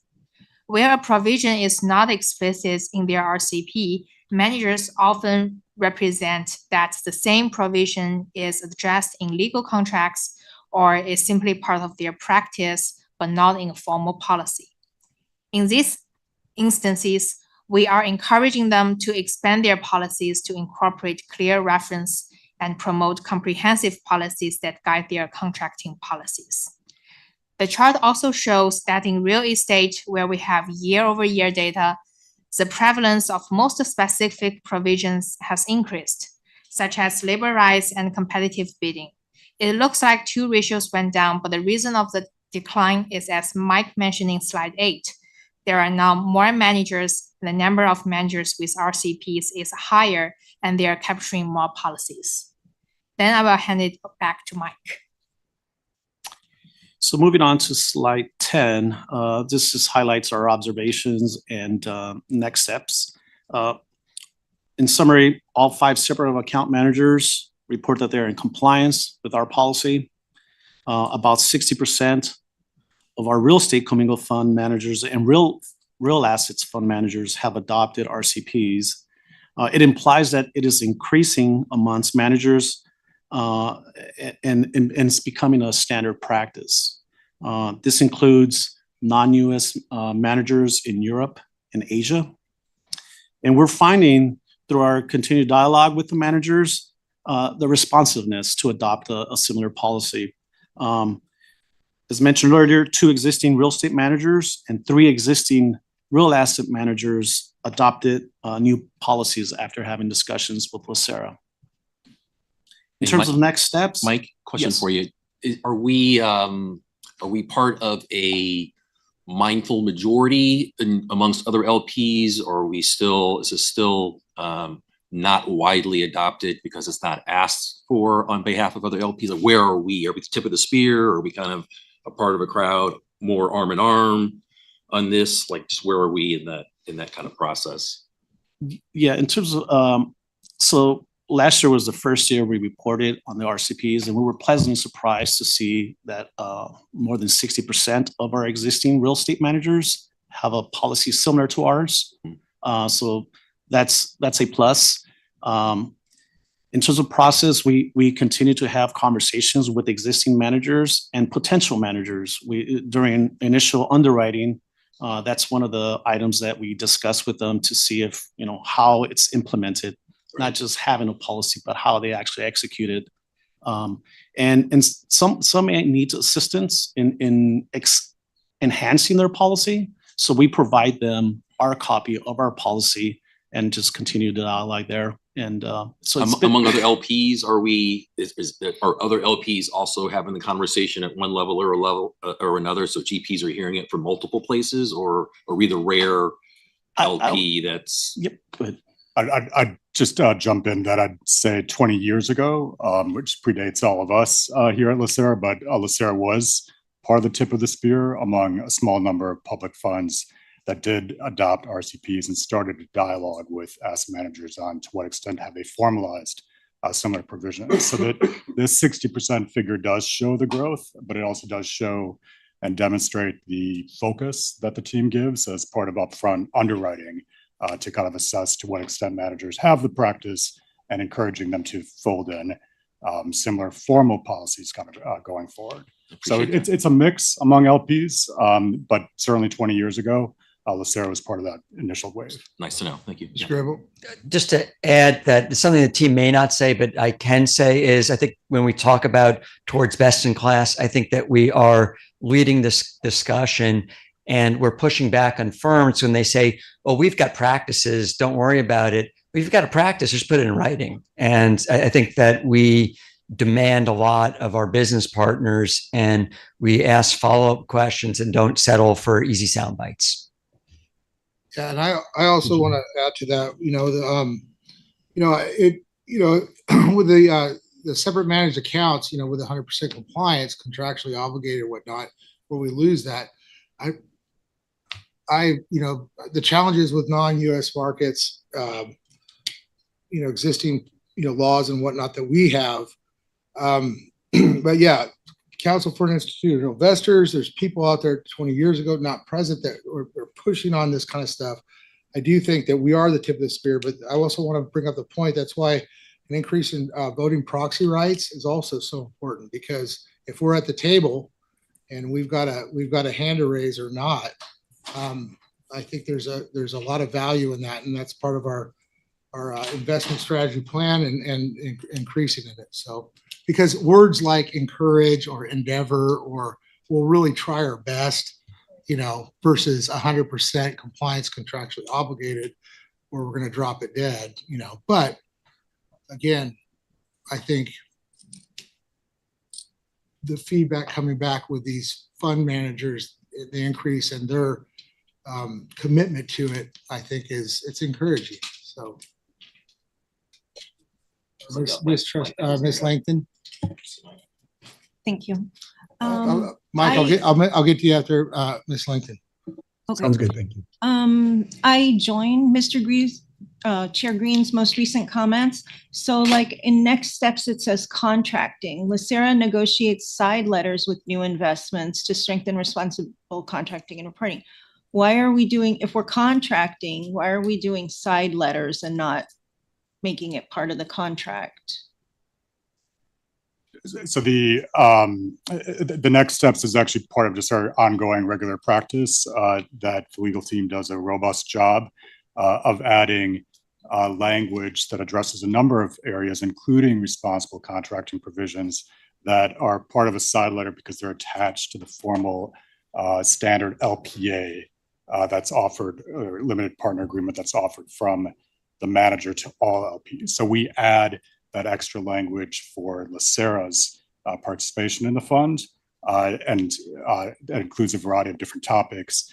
It includes the responsible contracting provisions, even where the manager doesn't necessarily have a formal policy. So we're prompting them to report on their practice, which can be a tool to, we use polite diplomatic language like encourage and promote, but it puts the topic front and center as part of our discussions and monitoring with managers. That then feeds into our scoring of how robust and what our confidence level is in that manager's quality. Mr. Grable? I think the clarification is we're using contracting in this in two different ways, which I think is the gist of the question. The first contracting is when we enter into legal contracts with third parties. And then the second instance is those investment managers when they subcontract in terms of the implementation of their portfolio. So I think that maybe the bullet point isn't clear, recognizing that it's two different forms of contracting. Ms. Langton, anything else? Mr. Gatto? Yeah, thank you. So please note, I can't raise my hand. Zoom has it disabled for I think remote participants, but thanks for calling on me. So my question is, are there any legal or practical consequences if a fund manager were to adopt a policy and then violate it? Or are there any legal and practical consequences for those who, say that they're going to adhere to our RCP if we find out that they have then violated it? Thank you for the question, Trustee Gatto. The contractual language would vary based on if it's a separately managed account where we have over 50% control and the team negotiates provisions that require the implementation of LACERA's RCP versus the commingled funds where we are encouraging the practice. In effect, as we monitor the practices of the managers, that does feed into LACERA's determination of whether or not to increase or decrease allocation to re-up with a manager on their next fund and part of a holistic evaluation of manager quality. Okay. The other thing, it's important for the board to look at the manager scorecard. Oftentimes we will downgrade managers in the scorecard based upon our relationship with them. But I think that it's really important I think that the sense of the question is, are we toothless? And the biggest instance of using, our abilities, be it like having agency, as we mentioned, we had that discussion before, is saying no and disinvesting or not investing going forward. But it's something that would begin with a reduction in the manager scorecard. Yeah, I mean, just my only comment to that is I understand that, and I commend the team for putting this together. It really is a great program, and it really makes a lot of good sense. I just, memories tend to be short, and and I think a lot of people who do business with pensions tend to know that, and people know that political memories are short. And I just have a concern that there might be a fund who takes our money and they realize they're not going to ask for anything further for another 7 years or 10 years, and they hope they can sort of sweep under the rug things that perhaps are not consistent with this policy if they happen towards the beginning, and then they'll get their act together when they're going to come back to us for some sort of renewal or for something. So but I realize that that's very hard to plan for unless it is in contractual agreements, and again, I commend everybody who put forth this policy. I can add, I want to just ease everybody's minds here. I completely agree with you as far as, something that, but one of the things that at a super investor was I was able to meet some of the contractors that collect this data. It's fascinating, especially for private equity, because it's not publicly available. So utilizing like AI technology to try and just get that small peek into the window. Well, that collection of data is also rating fund managers not only on performance, but this type of stuff. And if they get downgraded, that is collected and maintained and available. And that reputation risk is, I think, probably one of the biggest influencers for them to do what they say, and hold to an agreement and our standards that we're setting forth. If that offers any consolation. It does, Mr. Chair. Thank you. That's very helpful. Anything other? There's a saying in investment, right? Reputation is all you have.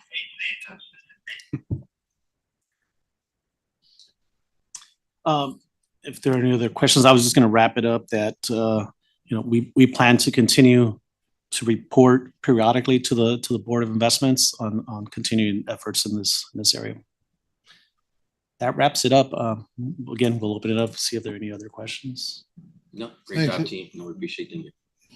Yeah, appreciate it. If we can move on. Right. Thank you.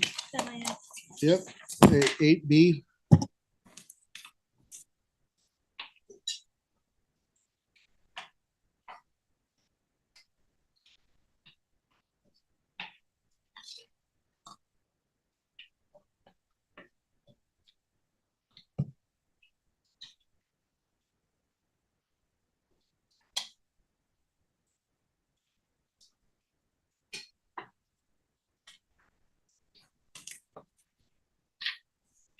So good afternoon again, Chair Green, Board of Investment Trustees.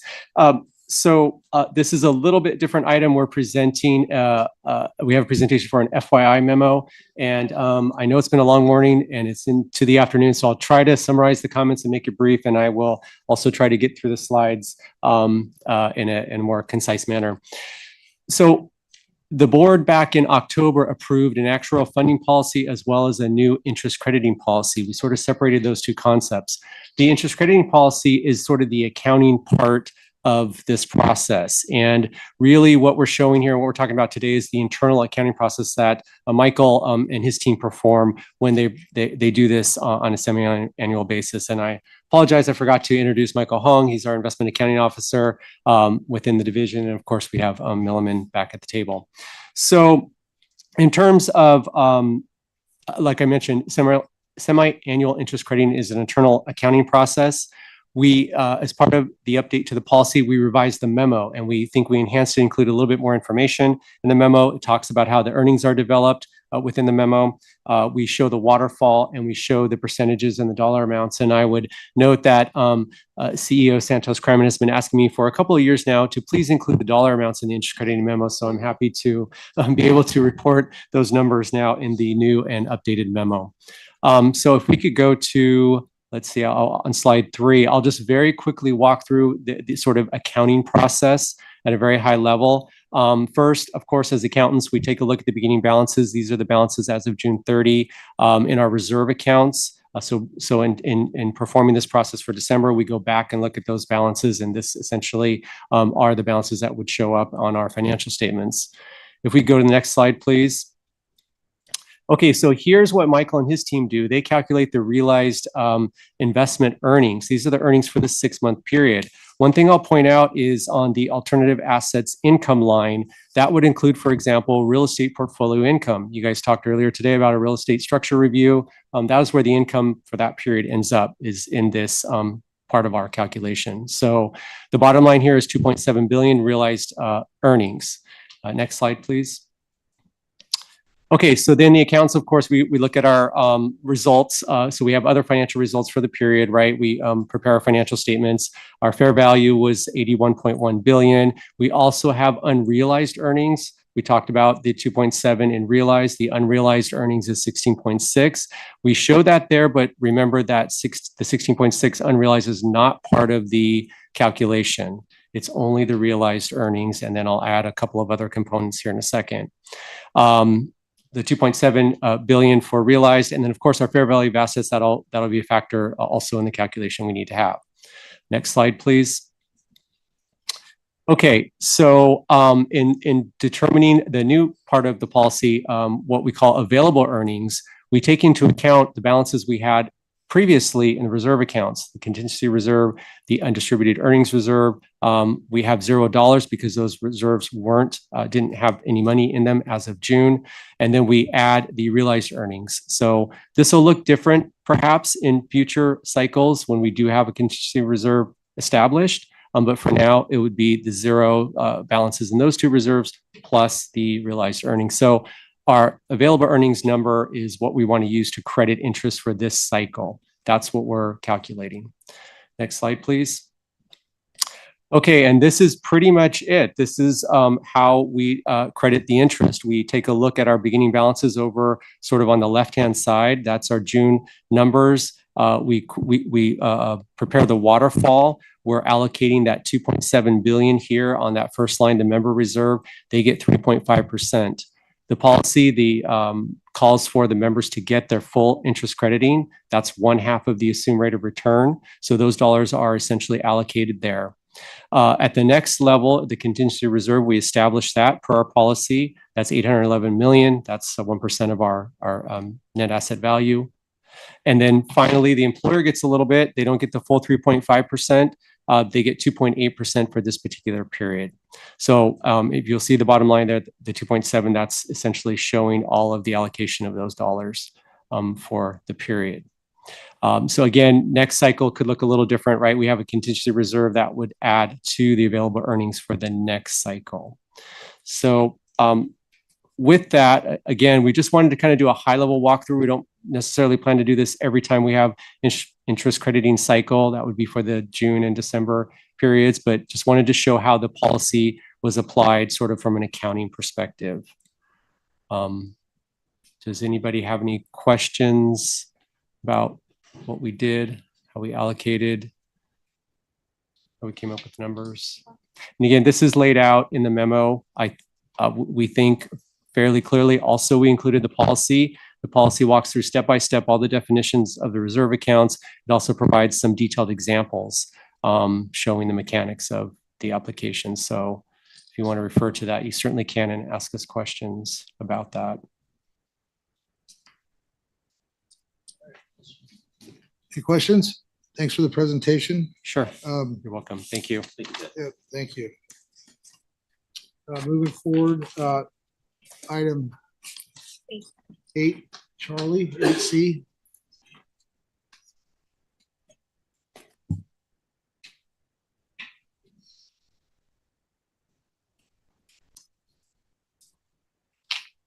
Good afternoon, Chair Green and trustees. This item is presented as a discussion of the trustee powers and duties document. No action is requested today. We'll return at the March meeting for a vote. I'm not going to go through the presentation that's in the materials you have. Instead, I'm going to condense it and focus it to facilitate the discussion. The presentation I'm going to give is brief. If it pleases the board, I'd like to get through the presentation. I think it might give some direction to the discussion and help with the clarity of the issues. The powers and duties document is intended to be a high-level summary used for LACERA trustee elections. It is also used by the county in seeking volunteers for the appointed seats. So it's relevant to all of the elected and appointed trustees and their selection processes. In addition, it is a public communications piece available on LACERA's website for the public and all stakeholders. To further all of these purposes, the powers and duties should be accurate, clear, succinct, and they should emphasize the fiduciary duty owed by trustees to LACERA's members as the most important aspect of board service. The powers and duties are annually reviewed and approved by the board. The document has had the same general framework for over 20 years. This year, for the first time, staff performed a comprehensive review and proposes a revised document. There are 5 major changes that I'll go over. One thing I want to emphasize before I get into the changes is that the proposed new summary document and the current document are not presented on a take it or leave it basis. I would encourage the board to look at it as kind of an a la carte selection. So you have a menu of options you can choose from. So if you like the format of the summary, of the revised summary, but there are some things from the existing document that you'd like to see in it, we can do that. If you like the format of the existing document, but there are some things in the summary, the new proposed summary that resonate with you, we can import those items. So this a la carte notion, I think, is something to keep in mind. It's not just one or the other.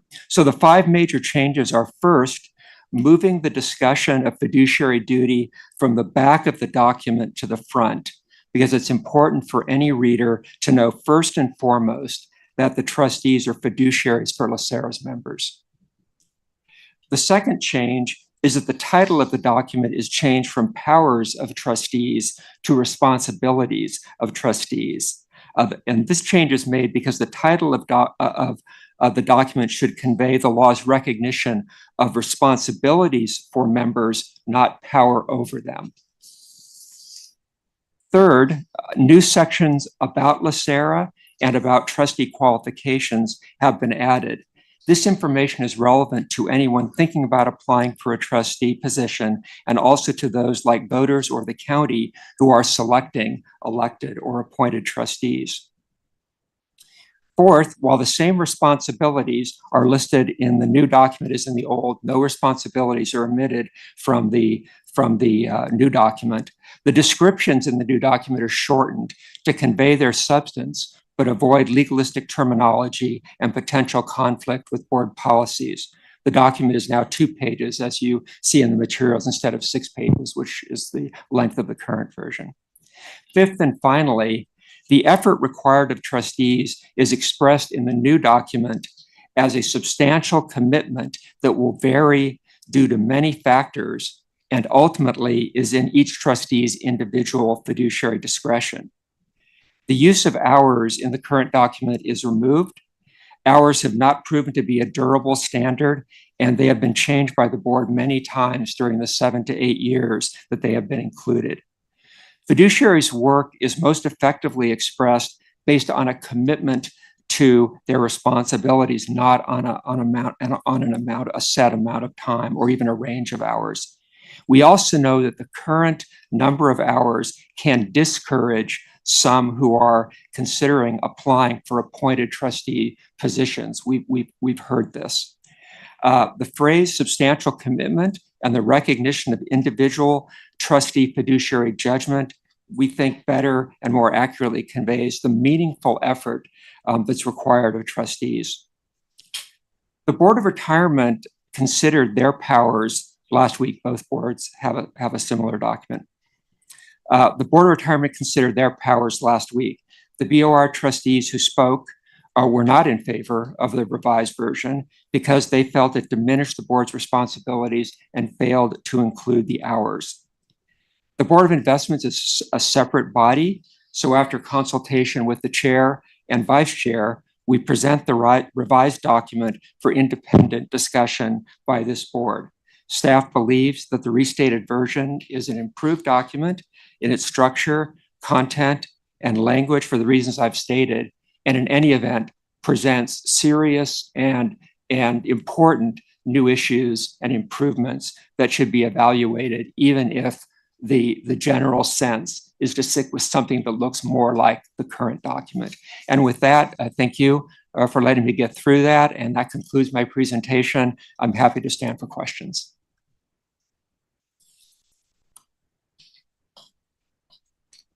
Anybody out in the online world want to?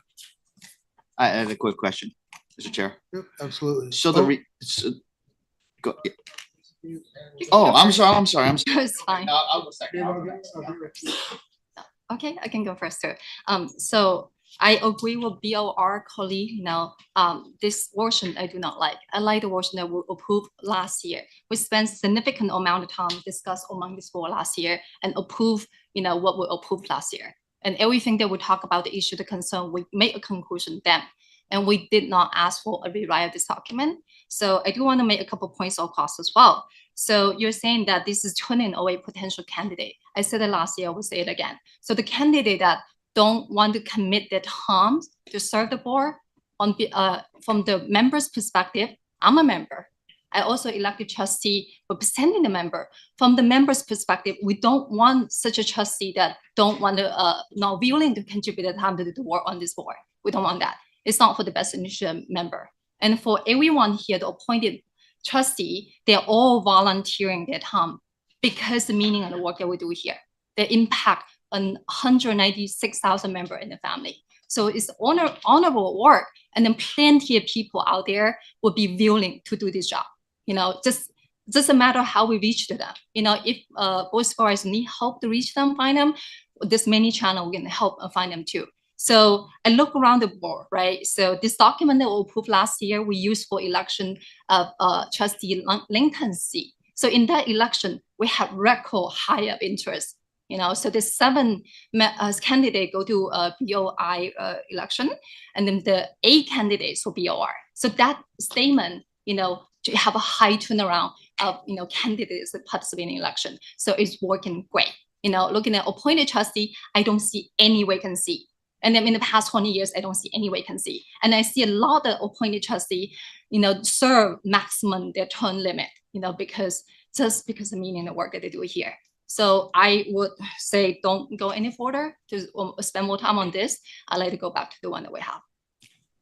I just want to add a point of clarification and information that though there was no direction from the board, this was initiated by upper management. And, let's not go after the messenger here when we have this robust discussion regarding this. Trustee Green, could I add something there?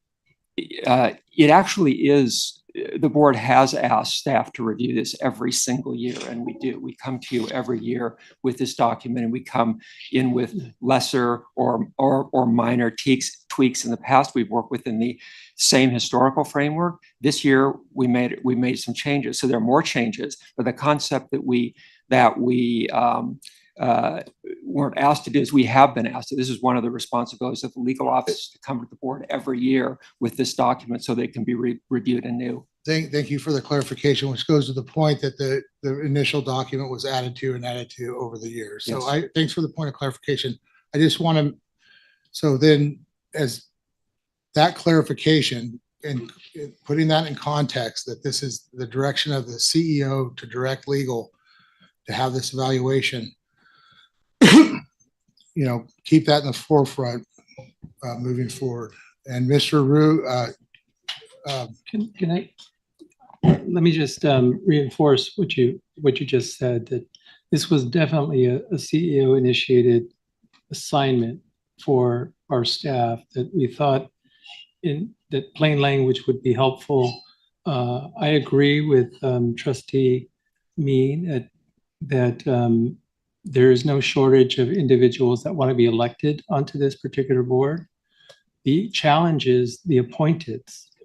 The conversations that I have with the plan sponsors, with each one of the board of supervisors, they're having difficulty attracting individuals to sit on this board, especially when it requires a time commitment of 2 weeks or 3 weeks of their time. And most of the individuals that are appointed have full-time jobs, and they are volunteers, and they have different levels of experience when it comes to understanding the financial markets, investment markets, as well as on the board of retirement side as well, which is a very, very challenging assignment as well, because of all the disability retirement cases and everything that they need to learn in that particular arena.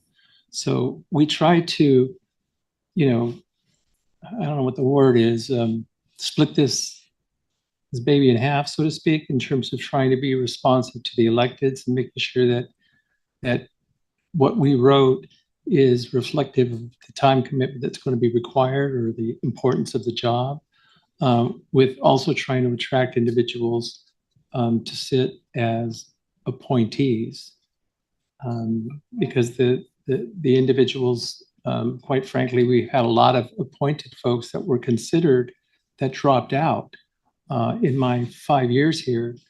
And it's not just a handful. I mean, it's been quite a number of individuals that just said, I can't make that commitment. And so I want to put that in context of why we did this particular assignment. We can certainly go back to the way it was.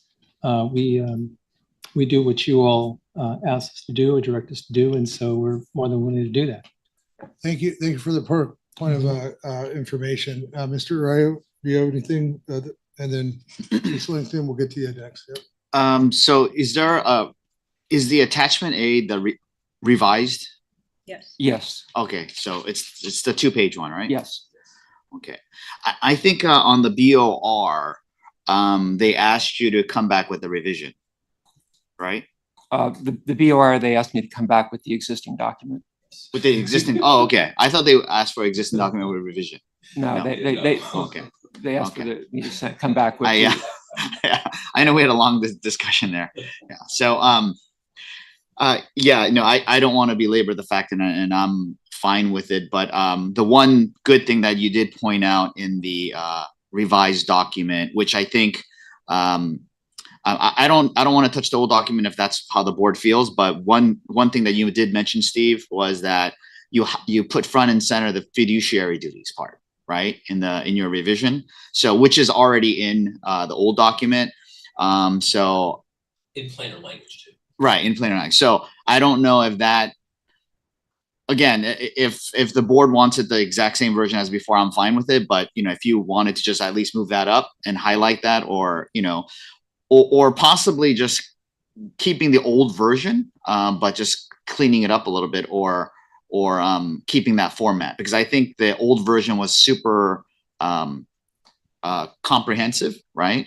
And it was just by lengthwise 6 pages versus 2 pages, right? So, but I think the fiduciary duties part where you highlighted, because the fiduciary duties is the last section in the old version, while it's the first section in the new version, right? So, I mean, that's just a matter of formatting. right? So I don't know if we could at least do that. Thank you. Thank you, Chair. Trustee Lincoln. Yeah, so, couple things. So I agree with, Chair Rue that it is important to have the fiduciary duties up front. They are the most important part of our job. So, I do agree that that is a good move. I like the intro. I like the little summary about LACERA. I do think that for purposes of discussion, should we even consider coming to the new document, the margins would need to come in quite a bit from the top and the sides, and maybe make it a 3-page document with larger print in certain areas. So I'm going to call it a 3-page document. But I also feel like I don't think that the changes are necessary. And I will say, though, I'm a big believer in, plain speak. And I'm hoping that over time we can get LACERA to do this, to bring their discussions away from executive speak and market speak. And I appreciate that in this document very much. So thank you for that. But again, I just don't know that it's necessary.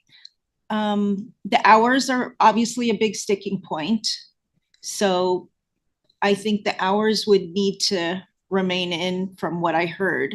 And just to address CEO Santos, revising the document to take out the hours or write it this way isn't going to make the work any less for the new trustees that come in and get appointed. They just maybe won't know how much they're getting into. So I do think it's important to keep the weight of the job and the time in the document. And I'll submit on that. I'll second that, exactly, the work won't change, right? For the appointed trustee out there, if you're not willing to spend time to do the homework, to read all the policy, everything, the bylaw about this role, and not willing to spend time to read a 6-page, then I don't think you're willing to spend the time to serve the member. So again, we want trustee that willing to contribute the time to serve on this board. And then I believe, that number there, the hours that just as a reference for people that already in investment industry, the high caliber, and then they can do it with less. So it's just a reference. They can understand that by thoroughly review all the documents about this role. So this document, this statement is neither the cost and nor the solution for recruitment, in my opinion. So no change still. Chair recognizes Vice Chair Jones. From an appointments perspective, so a couple of things. If you recall, part of the thing that's governing both the board above the individual and the overall macro is we're trying to be best in class. So when you think about what's best in class and you look at an organization of our size, in terms of asset management, an organization, we probably have one of the more clumsily written requirements that are there, right? And so I hate to put Tim on the spot, but maybe Tim, if you don't mind coming up and maybe just being able to reflect a little bit on what you've seen from some of the statements like that, because we kind of rely on him to be that, hey, what are other organizations? What does it look like? What have you? I think there's also an element where we've also moved to delegated authority, which is different than it used to be. So the dynamics in terms of the time have evolved to reflect the fact that what used to consume a lot of hours, because we had, committee meetings that were, previewing deal, like a lot of that has changed. And so I don't know if I would be here. I think John Barger was kind when he introduced me to Jason Green, whatever else. I remember hearing 20 hours a month. But it's been nowhere near 20 hours a month. You there, not to do it right? Like if you're going to add your name, sign your name to something and say you're going to do it, then you have to do it right. And then whatever the hours are, the hours. So I think part of it is, and I realize there's a tension between the emphasis on the appointeds that, hey, I'm happy to contribute if it can be productive. Productivity is going to be my measure. My observation, without necessarily accusing anyone, I think sometimes the electeds feel perhaps a constituent obligation to say part of the implicit thing of electing me means I'm going to commit more hours whether you need it or not, right? That's part of my customers. So I get that. That's not me. I don't know at that level. So that's partly what we're seeing kind of play out through here. So for me, I look at it and say a best-in-class document should be pretty efficient, should be pretty plain speak. It should be easy for someone who's talented, who wants to volunteer to say, this looks like a robust opportunity. I see that, 80 hours isn't somehow in the bounds of, which I think is the last print we have. It may even be more than 80 hours. I can't remember exactly what we agreed to. But I think if we kind of like try to depersonalize it out of the individual level and just think about it at the custodial level and say, realistically, based on where we are now in our evolution, we're not the $40 billion asset under management. We're professionalizing staff, we're professionalizing capacity or capability, we're primarily oversight at some level. It's evolving, and perhaps our document should kind of reflect that evolution that we're going to, and not just be a relic of how it used to be, and that we're kind of a little bit afraid to change it to there. So that would just be something to add into the consideration here. Again, I'm an appointed. I know Gatto's out there. Rue that's out there on that piece. I'm also aware of people who've had to back out because the parameters of the commitment in the document, when you look at it, were such that, I would love to do this, but I know I don't have 40 hours. I know I don't have 60 hours. Different. I can be a high value contributor, but I can't be at that threshold in that position. So just as a additional data point into the elected. So Thank you. Anybody out there in a virtual world that, I'm sorry, Tim, would you like to respond? Sure. I think this ties in pretty well with the work that we did with the last governance review. And our job is to be general investment consultants to the board, but also advise on governance matters. So I think I could come and provide a bunch of anecdotes on what other plans have or don't have, but I think we should look at it in a more comprehensive sense. So lots of different plans have different legal constructs in different states and in different countries. We talked about the last governance review. The Canadian model is significantly different. They have more professional boards that are actually compensated for their time to go to those meetings. They're high-level investment professionals, and then underneath each of the investment teams there, those are essentially large asset management companies themselves. They run internal private equity. They run all of their public market securities with internal trading and all of that other stuff, right? So that's one end of the spectrum, all the way down to, much smaller plans in cities and towns that maybe you don't have the opportunity to have experienced investment staff because the size of the plan doesn't justify that budgetary expense. So those plans have to rely much more heavily on a highly experienced board, and then just board composition, how many are elected, appointed, et cetera, varies widely from state to state. So we could look at it. And when I reviewed this document, I would say I do agree with your point on this should be high level governance and sort of maybe more guidance for the position, as opposed to something this feels pretty constricting and constraining, right? I mean, there's a lot of very specific elements in there, even calling it powers and duties. Those do change over time. I know we tried to do some reconciliation of all of the different policy documents with the last governance review, and maybe this one's outside of that. But I would want to approach it more holistically and maybe less with anecdotes of what I maybe have or haven't seen, just to understand all the differences with all the different type of plan constructs that are out there.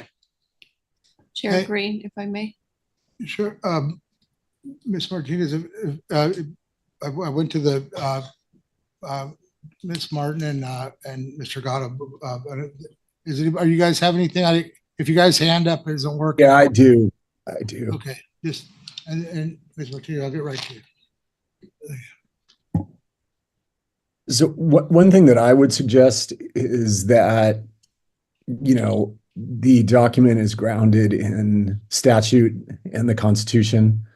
I mean, no matter what we did to change things or change policies, The Constitution is a Constitution and the statutes are the statute, right? And the Constitution, it's Article 16, Section 17, says that we have to discharge our duties with skill, prudence, and diligence that a prudent person acting in like capacity would use. And there will be some variables in that, right? There will be some variation in that, but we still have a duty based on the Constitution and also based on the government code that requires us to approach this as a reasonably prudent trustee would under the circumstances. And so, we're debating what to put in this document. Maybe a starting point would be to quote the Constitution, quote the statutes, which impose duties on us. And there's nothing we can do about that. We can't absolve ourselves of those duties. We can't delegate them. Those are in the Constitution. Those are in the government code. And so, as we talk about how to reform this document or whatever instruction the BOR gave or whatever, maybe that would be a simple starting point, is quote the Constitution, quote the government code. And then as others have said, explain it in common language, go back to the old policy, whatever. But of course, look, as a lawyer, I've got to put on that hat and I've got to fulfill the duties that are in statute and in the Constitution. Thank you. Ms. Martinez, thanks for your patience. Thank you, Chair, for the acknowledgement. I know most of you know I'm a city manager of a fairly, I think it's the 8th largest city in LA County. And I can tell you that I'm very mindful of supporting staff. If this is something that the CEO is recommending, I'm completely, and also legal, completely behind it. And also a lot of work has been done. I've been incredibly impressed, CEO, with your staff and their professionalism and the way they've helped me get acclimated with all that because it's like drinking water from a fire hydrant. And you like that green? Okay. Only the pros can handle the hose. When they actually work. My role here is to be incredibly supportive of what you're recommending. This is your job. This is what and I also appreciated the fact that you made a statement about compensating staff the way they need to. Having been doing this city manager work for 10 years and 10 other years in City of LA, can tell you how important it is to show your employees that level of appreciation. So I'm going to support legals because that city attorney, for me, it's always hand in hand of everything I do. So I'm very, very supportive of what you're recommending and guiding us. And that's my role more than anything, right? To be an oversight, but also supportive. So thank you, staff, for all you've done and your recommendations. And I definitely support. And I also appreciate Mr. Gatto's perspective as an attorney, because we have to also keep that in mind. Mind you, I'm not an attorney. I'm an urban planner, so don't think I'm for that. But I do appreciate staff. Thank you. If we haven't told you that, I want to make sure you know that I appreciate you very, very much. So I interacted with most of you with long training hours on Zoom, but I finally see you. So I see you and I thank you. Okay, thank you. That's my only. We support the staff 100%. We don't support attorneys, though. Nobody likes us. And I also want to let you know that I am going to be making some jokes once in a while because y'all be a little too tense. So let's just lighten it up. I support that. Thank you. Yeah, thank you, Mr. Gatto. Ms. Martin. I was married to one for 15 years. That's why I'm not very supportive. I'm so sorry. I'm so sorry. I want to. No, say again. Debbie, did you have something? No. She said no. Before we go on, I want to take right of chair privilege here. May I add one more comment? After one, let me please say before you follow up. You spoke twice. It's okay, but I sit on both boards. I'm elected, and I have to highlight a couple. Really, a good, robust discussion, and that's what we're here to do. We have a process. And I want to encourage this board moving forward to always maintain process here at LACERA. It is so crucial for our mission. That all being said, we've heard a couple things. There's two things happening here, and two things can be true. we have a concern that recruitment of appointeds might be discouraged by quantifying, how much work this is, whether it's in hours or anything else. And then there's a concern with elected, possibly that there might not be acknowledgement of that work. And I really want to point out what Ms. Langton said. It resonated really well with me, that as much as it could look at it as it's diminishing the workload and not recognizing it, it might not give somebody the idea of what they're actually getting into. I think that's how I would interpret what you're saying. And I think, we're obligated to change it by policy. We're obligated to look at it, and that's what we're doing here. I think what's probably shocking is that it's such a gross deviation from what's been normal for so long. So possibly this could be something, and it's not finalized. Is that correct? This is just an information. It will come back to the board per policy by March. This is, yeah, that's right. It needs to get to the county in March to be included in their election resolution, which the Board of Supervisors will adopt in April. This has been an excellent discussion. I really appreciate the different points of view, and this is what we wanted as staff to get from a meeting with the board about this document. What I would suggest, again, we're not asking you, you don't need to make a motion. There's no motion. Actually, it's appropriate. It's a report just for discussion, but is synthesizing what I've heard here, what I would plan to do, and if there's feedback on this, let me know.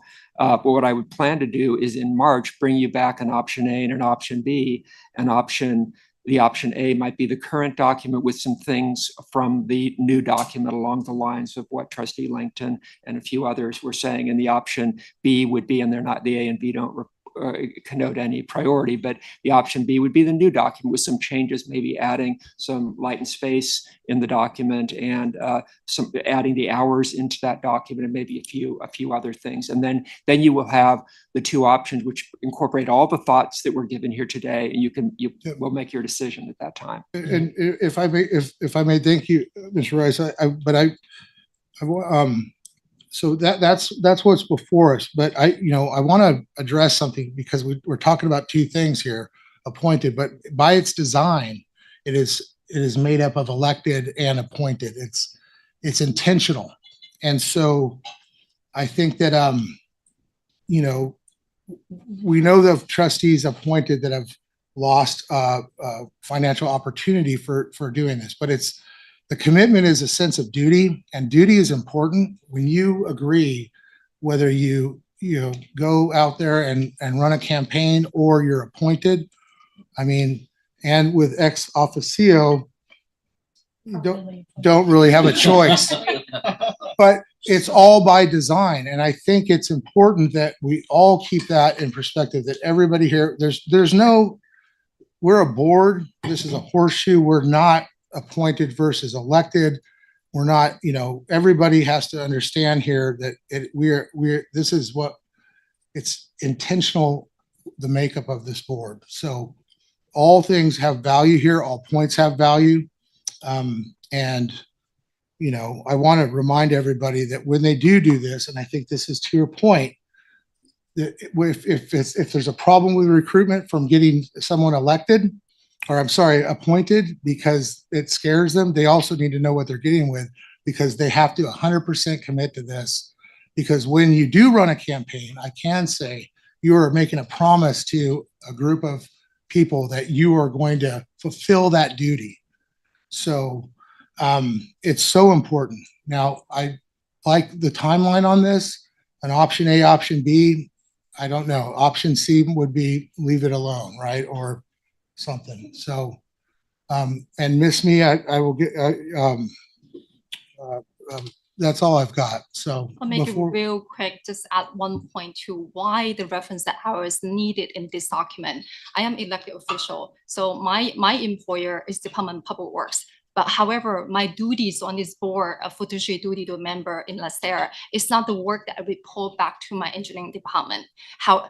But without me, having to report to them, my employer still need to have an idea, how much capacity they need to spare me for this role. And per state law, this is the precedent of other job. So they need to have a reference in practical sense, like how much they need me potentially spare to do this job without me having to go to detail explaining my job, what it is. So the reference hours absolutely needed. And then last year, we made a conclusion. Before that, before last year was 90 hours was used in the document.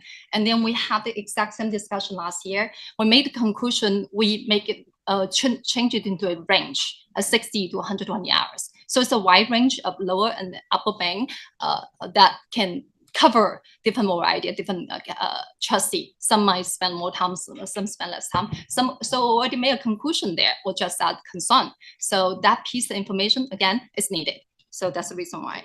Okay, so without objection, so directing staff to your idea of a couple different options, I think we're looking at something of a hybrid. I think you have more of a sense of both boards' position on that. So it would be something to the effect of addressing some of these concerns, making some adjustments to the document that possibly, is there any objection to that for direction to staff for the revision of this? I think we have plenty of feedback from you all, which is what we really wanted. And we'll go back and take a look at the different options that, based on the conversation.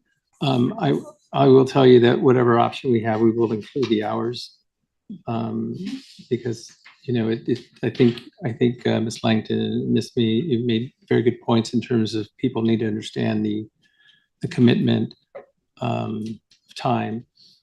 So we'll go ahead and incorporate that in whatever options we have, but we'll try to make the document plain language, a little bit easier to read, a better recruitment tool for appointeds, and then we'll bring it back to you all.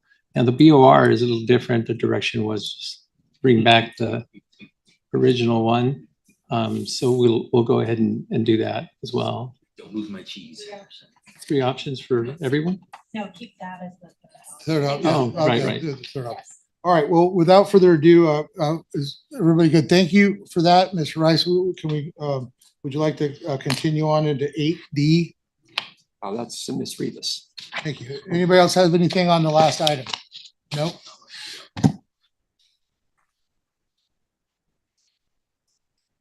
Good afternoon, everyone. I'm Jess Rivas, Staff Counsel, and I know this is the last presentation on a long agenda, and several of you have heard this before, so I'll do my best to move efficiently through the slides.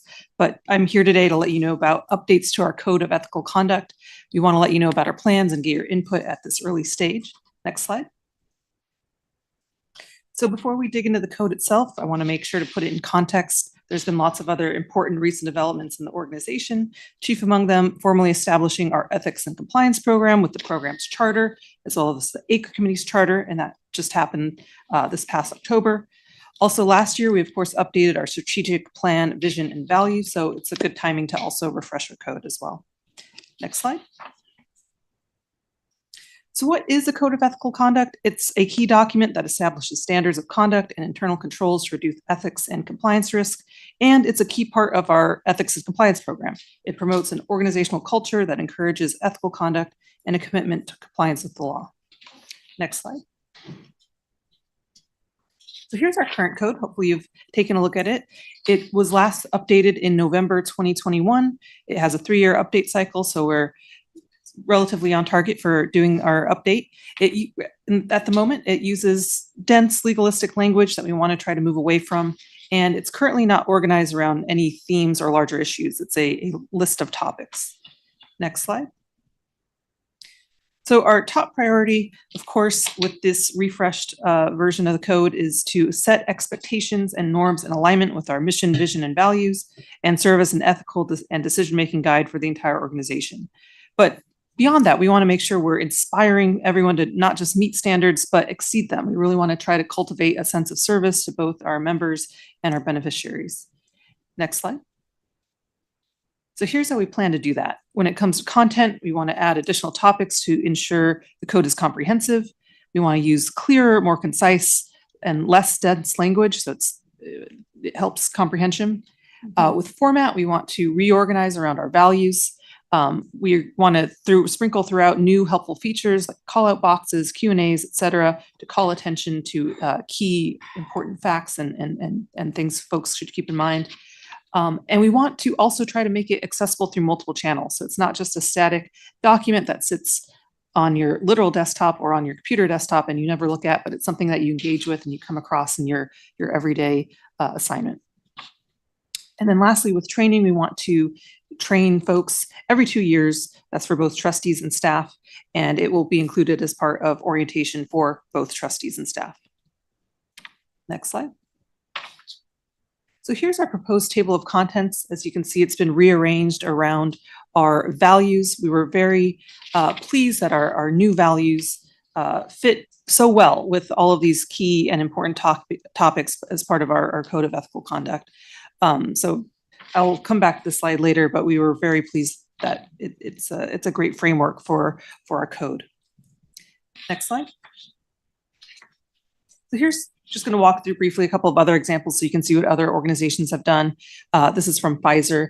They have icons to highlight key information. They have references and links to other key policies. Obviously, this document can't encompass everything, but it will point you to where else you should go for information. And it avoids long blocks of text. Currently, our code is very text heavy, so we want to make sure to strike the right balance there. Next slide. This is Excel Energy.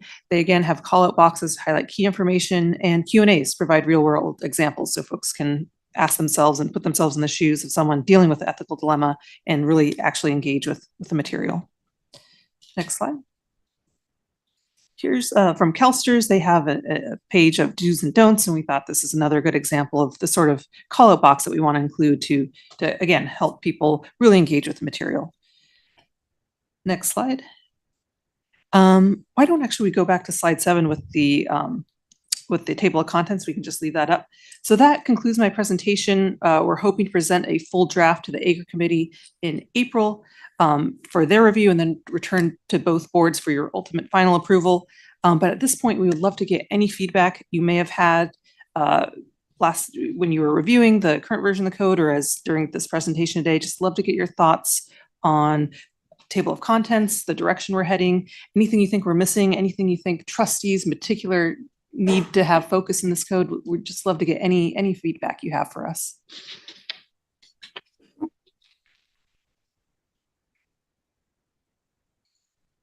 Well, hearing and seeing none, but I will make a comment that you guys have been, all staff has really been including the old version and the new version, which is I definitely appreciate. So thanks for doing that when you send this stuff to us. Yeah, I mean, like I said before on the BOR, I know, sometimes my brain, I like reading. It's sometimes if it's too busy, some of the examples, but it's just some websites are like a discotheque. So right, that's very helpful. But the hyperlinks and stuff like that, the do's and don'ts, those are good. But there's the work you guys are doing in this to try and deliver the appropriate information succinctly. Is the only thing I would say is just don't make any assumptions with anything. If there's something that has to be in there, make sure it's in there. Right. So assuming someone's going to hit a hyperlink for further information, as an example. Right. You follow those. That's my 2 cents. I appreciate that. Thank you. It's very helpful. We're definitely striving to strike that right balance with making it look pretty and then having that important content. So thank you for that. Any other trustees out there in virtual world? Anybody? Oh, Slanka, go ahead. Yeah, so being on both boards is very lucky because you get a second bite at the apple if you weren't happy with what you said the first time. More time to think about it. Yes. And I think Trustee Green hit it, or Chair Green hit it on the head in the last item, that it's the deviation that makes people uncomfortable, because I know that's what makes me uncomfortable, and I've only been here for 5 minutes, and I was already like, why are we changing that? Why are we doing that? So stepping back and thinking long-term, I do like this table of contents, and I do not oppose in any way the changes. I like the links. I agree that it needs to not be too cutesy because it is a code of ethical conduct. And as long as we basically hit all the items that are already in there, that would be great. And I'm sure you've already done this, but if you look at other codes of conduct too, to see if we're missing anything, that would be great. Yes, we have, and thank you for that. For sure, we are not removing things, we are adding, so we're making more comprehensive. So thank you so much for that feedback. Anybody else have anything further on it? All right, thank you. Thank you very much. We're gonna get going here. We got the table. The rest of the items on the report are informational only. So items 8 Echo through 8E through the conclusion to 8T Tango. We can move forward unless there's objections from staff that they absolutely want to pass on the information. Okay, we'll get into items for staff review. We have one item is adding LACERA's actual funded ratio to the significant valuation result moving forward. Thank you for that. That's it. And then items for future agendas. Nope, nothing. Good to the order. Call the roll, please. Sure. I'll start with Ms. Mee, Good order. Thank you, everyone. Ms. Ginsburg, Mr. Jones, Ms. Langton. Oh, honey. Yeah, so I do mean thank you to everyone who presented today. I know this was a long day. These were complex presentations. So thank you. Thank you to Linda for keeping us on track as she always does. I'd like to welcome Trustee Martinez, and what she said about supporting staff really hit me hard, and I thought she's so right. So we'll be more open-minded about that too. It is very important, and I think I get away from myself and just start going, and I need to step back and think about what's being presented. So I guess as we move forward this year, we'll remain positive with all the uncertainty coming, and just remain focused on giving our members the best in class. Thank you. Thank you. Mr. Brew, I heard you. I just want to quickly say thank you for everyone for a great meeting again. But as I said last week, in preparation of the mudslides that are happening now that the rain is here, if everyone could be careful and prepare for the mudslides. I know our Board of Supervisors, in particular, Supervisor Lindsay Horvath and Supervisor Catherine Barger, who represents the areas that are affected by the fires, have lots of information on their websites and lots of information if you just Google it on what to do, as well as the city of LA. I'm sure you could Google it and find out safety tips, but just a little bit of water could do a tremendous amount of damage. So please, please be careful, especially those areas, those folks in those areas or near the areas where the fires were. Just say that. Thank you. Thank you. Ms. Martinez? Thank you. Okay. Mr. Gatto? Nothing for me. Ms. Martin? Yeah, quick thing. Thank you, Trustee Rue. There's a lot going on out there, and there's a lot of people that need our help still from the fires. So my position on RELAC, we've been spending a lot of time doing that as well, and it's very rewarding. But lots of people need help. As usual, it was a great meeting. Want to welcome Trustee Martinez. We're only 2 letters apart. Right. Excited about having you on board and having a full board, and just let everybody be safe and take care. Thank you. Okay. No, wait, it's you. He did. Yeah. Yep. You're not going to leave those 5 minutes on the table. It's actually policy that when we go on any trips, we're supposed to report back to the board and staff. So first and foremost, I'd like to welcome Trustee Martinez. Welcome to the team. The horseshoe. Chief. Don't hang out with those guys. But Winter and Supers, I just want to do a shout out to Barry and Cassandra and our consultant, our lobbyist, Tony Rhoda, did an excellent job. We had quite a few meetings. I actually brought back 2 publications from NCPERS, the legislative body that we talked about, and then also a publication of the impact of pension reform. I put them in my carry-on. I brought enough for everybody. I'm sorry, my check baggage, but I left them at home. So next meeting, I'll get those things out of my closet. So, but yeah, really good with WEP GPO reform. A lot of stuff nationally. It's important.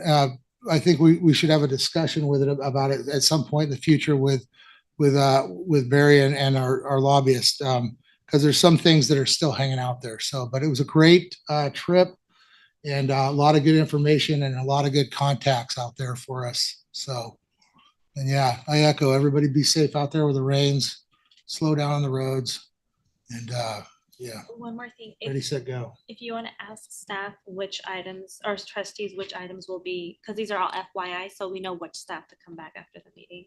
Oh, gotcha. Yeah. Thank you very much for that. I'm new at this. For executive session, is there any staff that Any trustees that want to pull any other FYI items? Yeah, FYI. B, C, and D for me. I just want to get the legal updates. B, C, and D? Okay. Okay, so we'll make sure those staff are back in their room. While we're eating lunch. Okay. Yeah, Okay. gotcha. Say again, Jude. B, C, and D. So that's yeah, under the executive session, 12 B, C, and D. Anybody else? Thank you. Okay, and then let's come back at 1:45. You could be a working. Yeah, can we do a work? Yeah, you guys are more than welcome to grab a lunch and we'll just turn off the cameras. 1:30. Yeah, grab Yeah. stuff. Okay. Does staff need more time to prepare? Yeah, we're gonna lose quorum.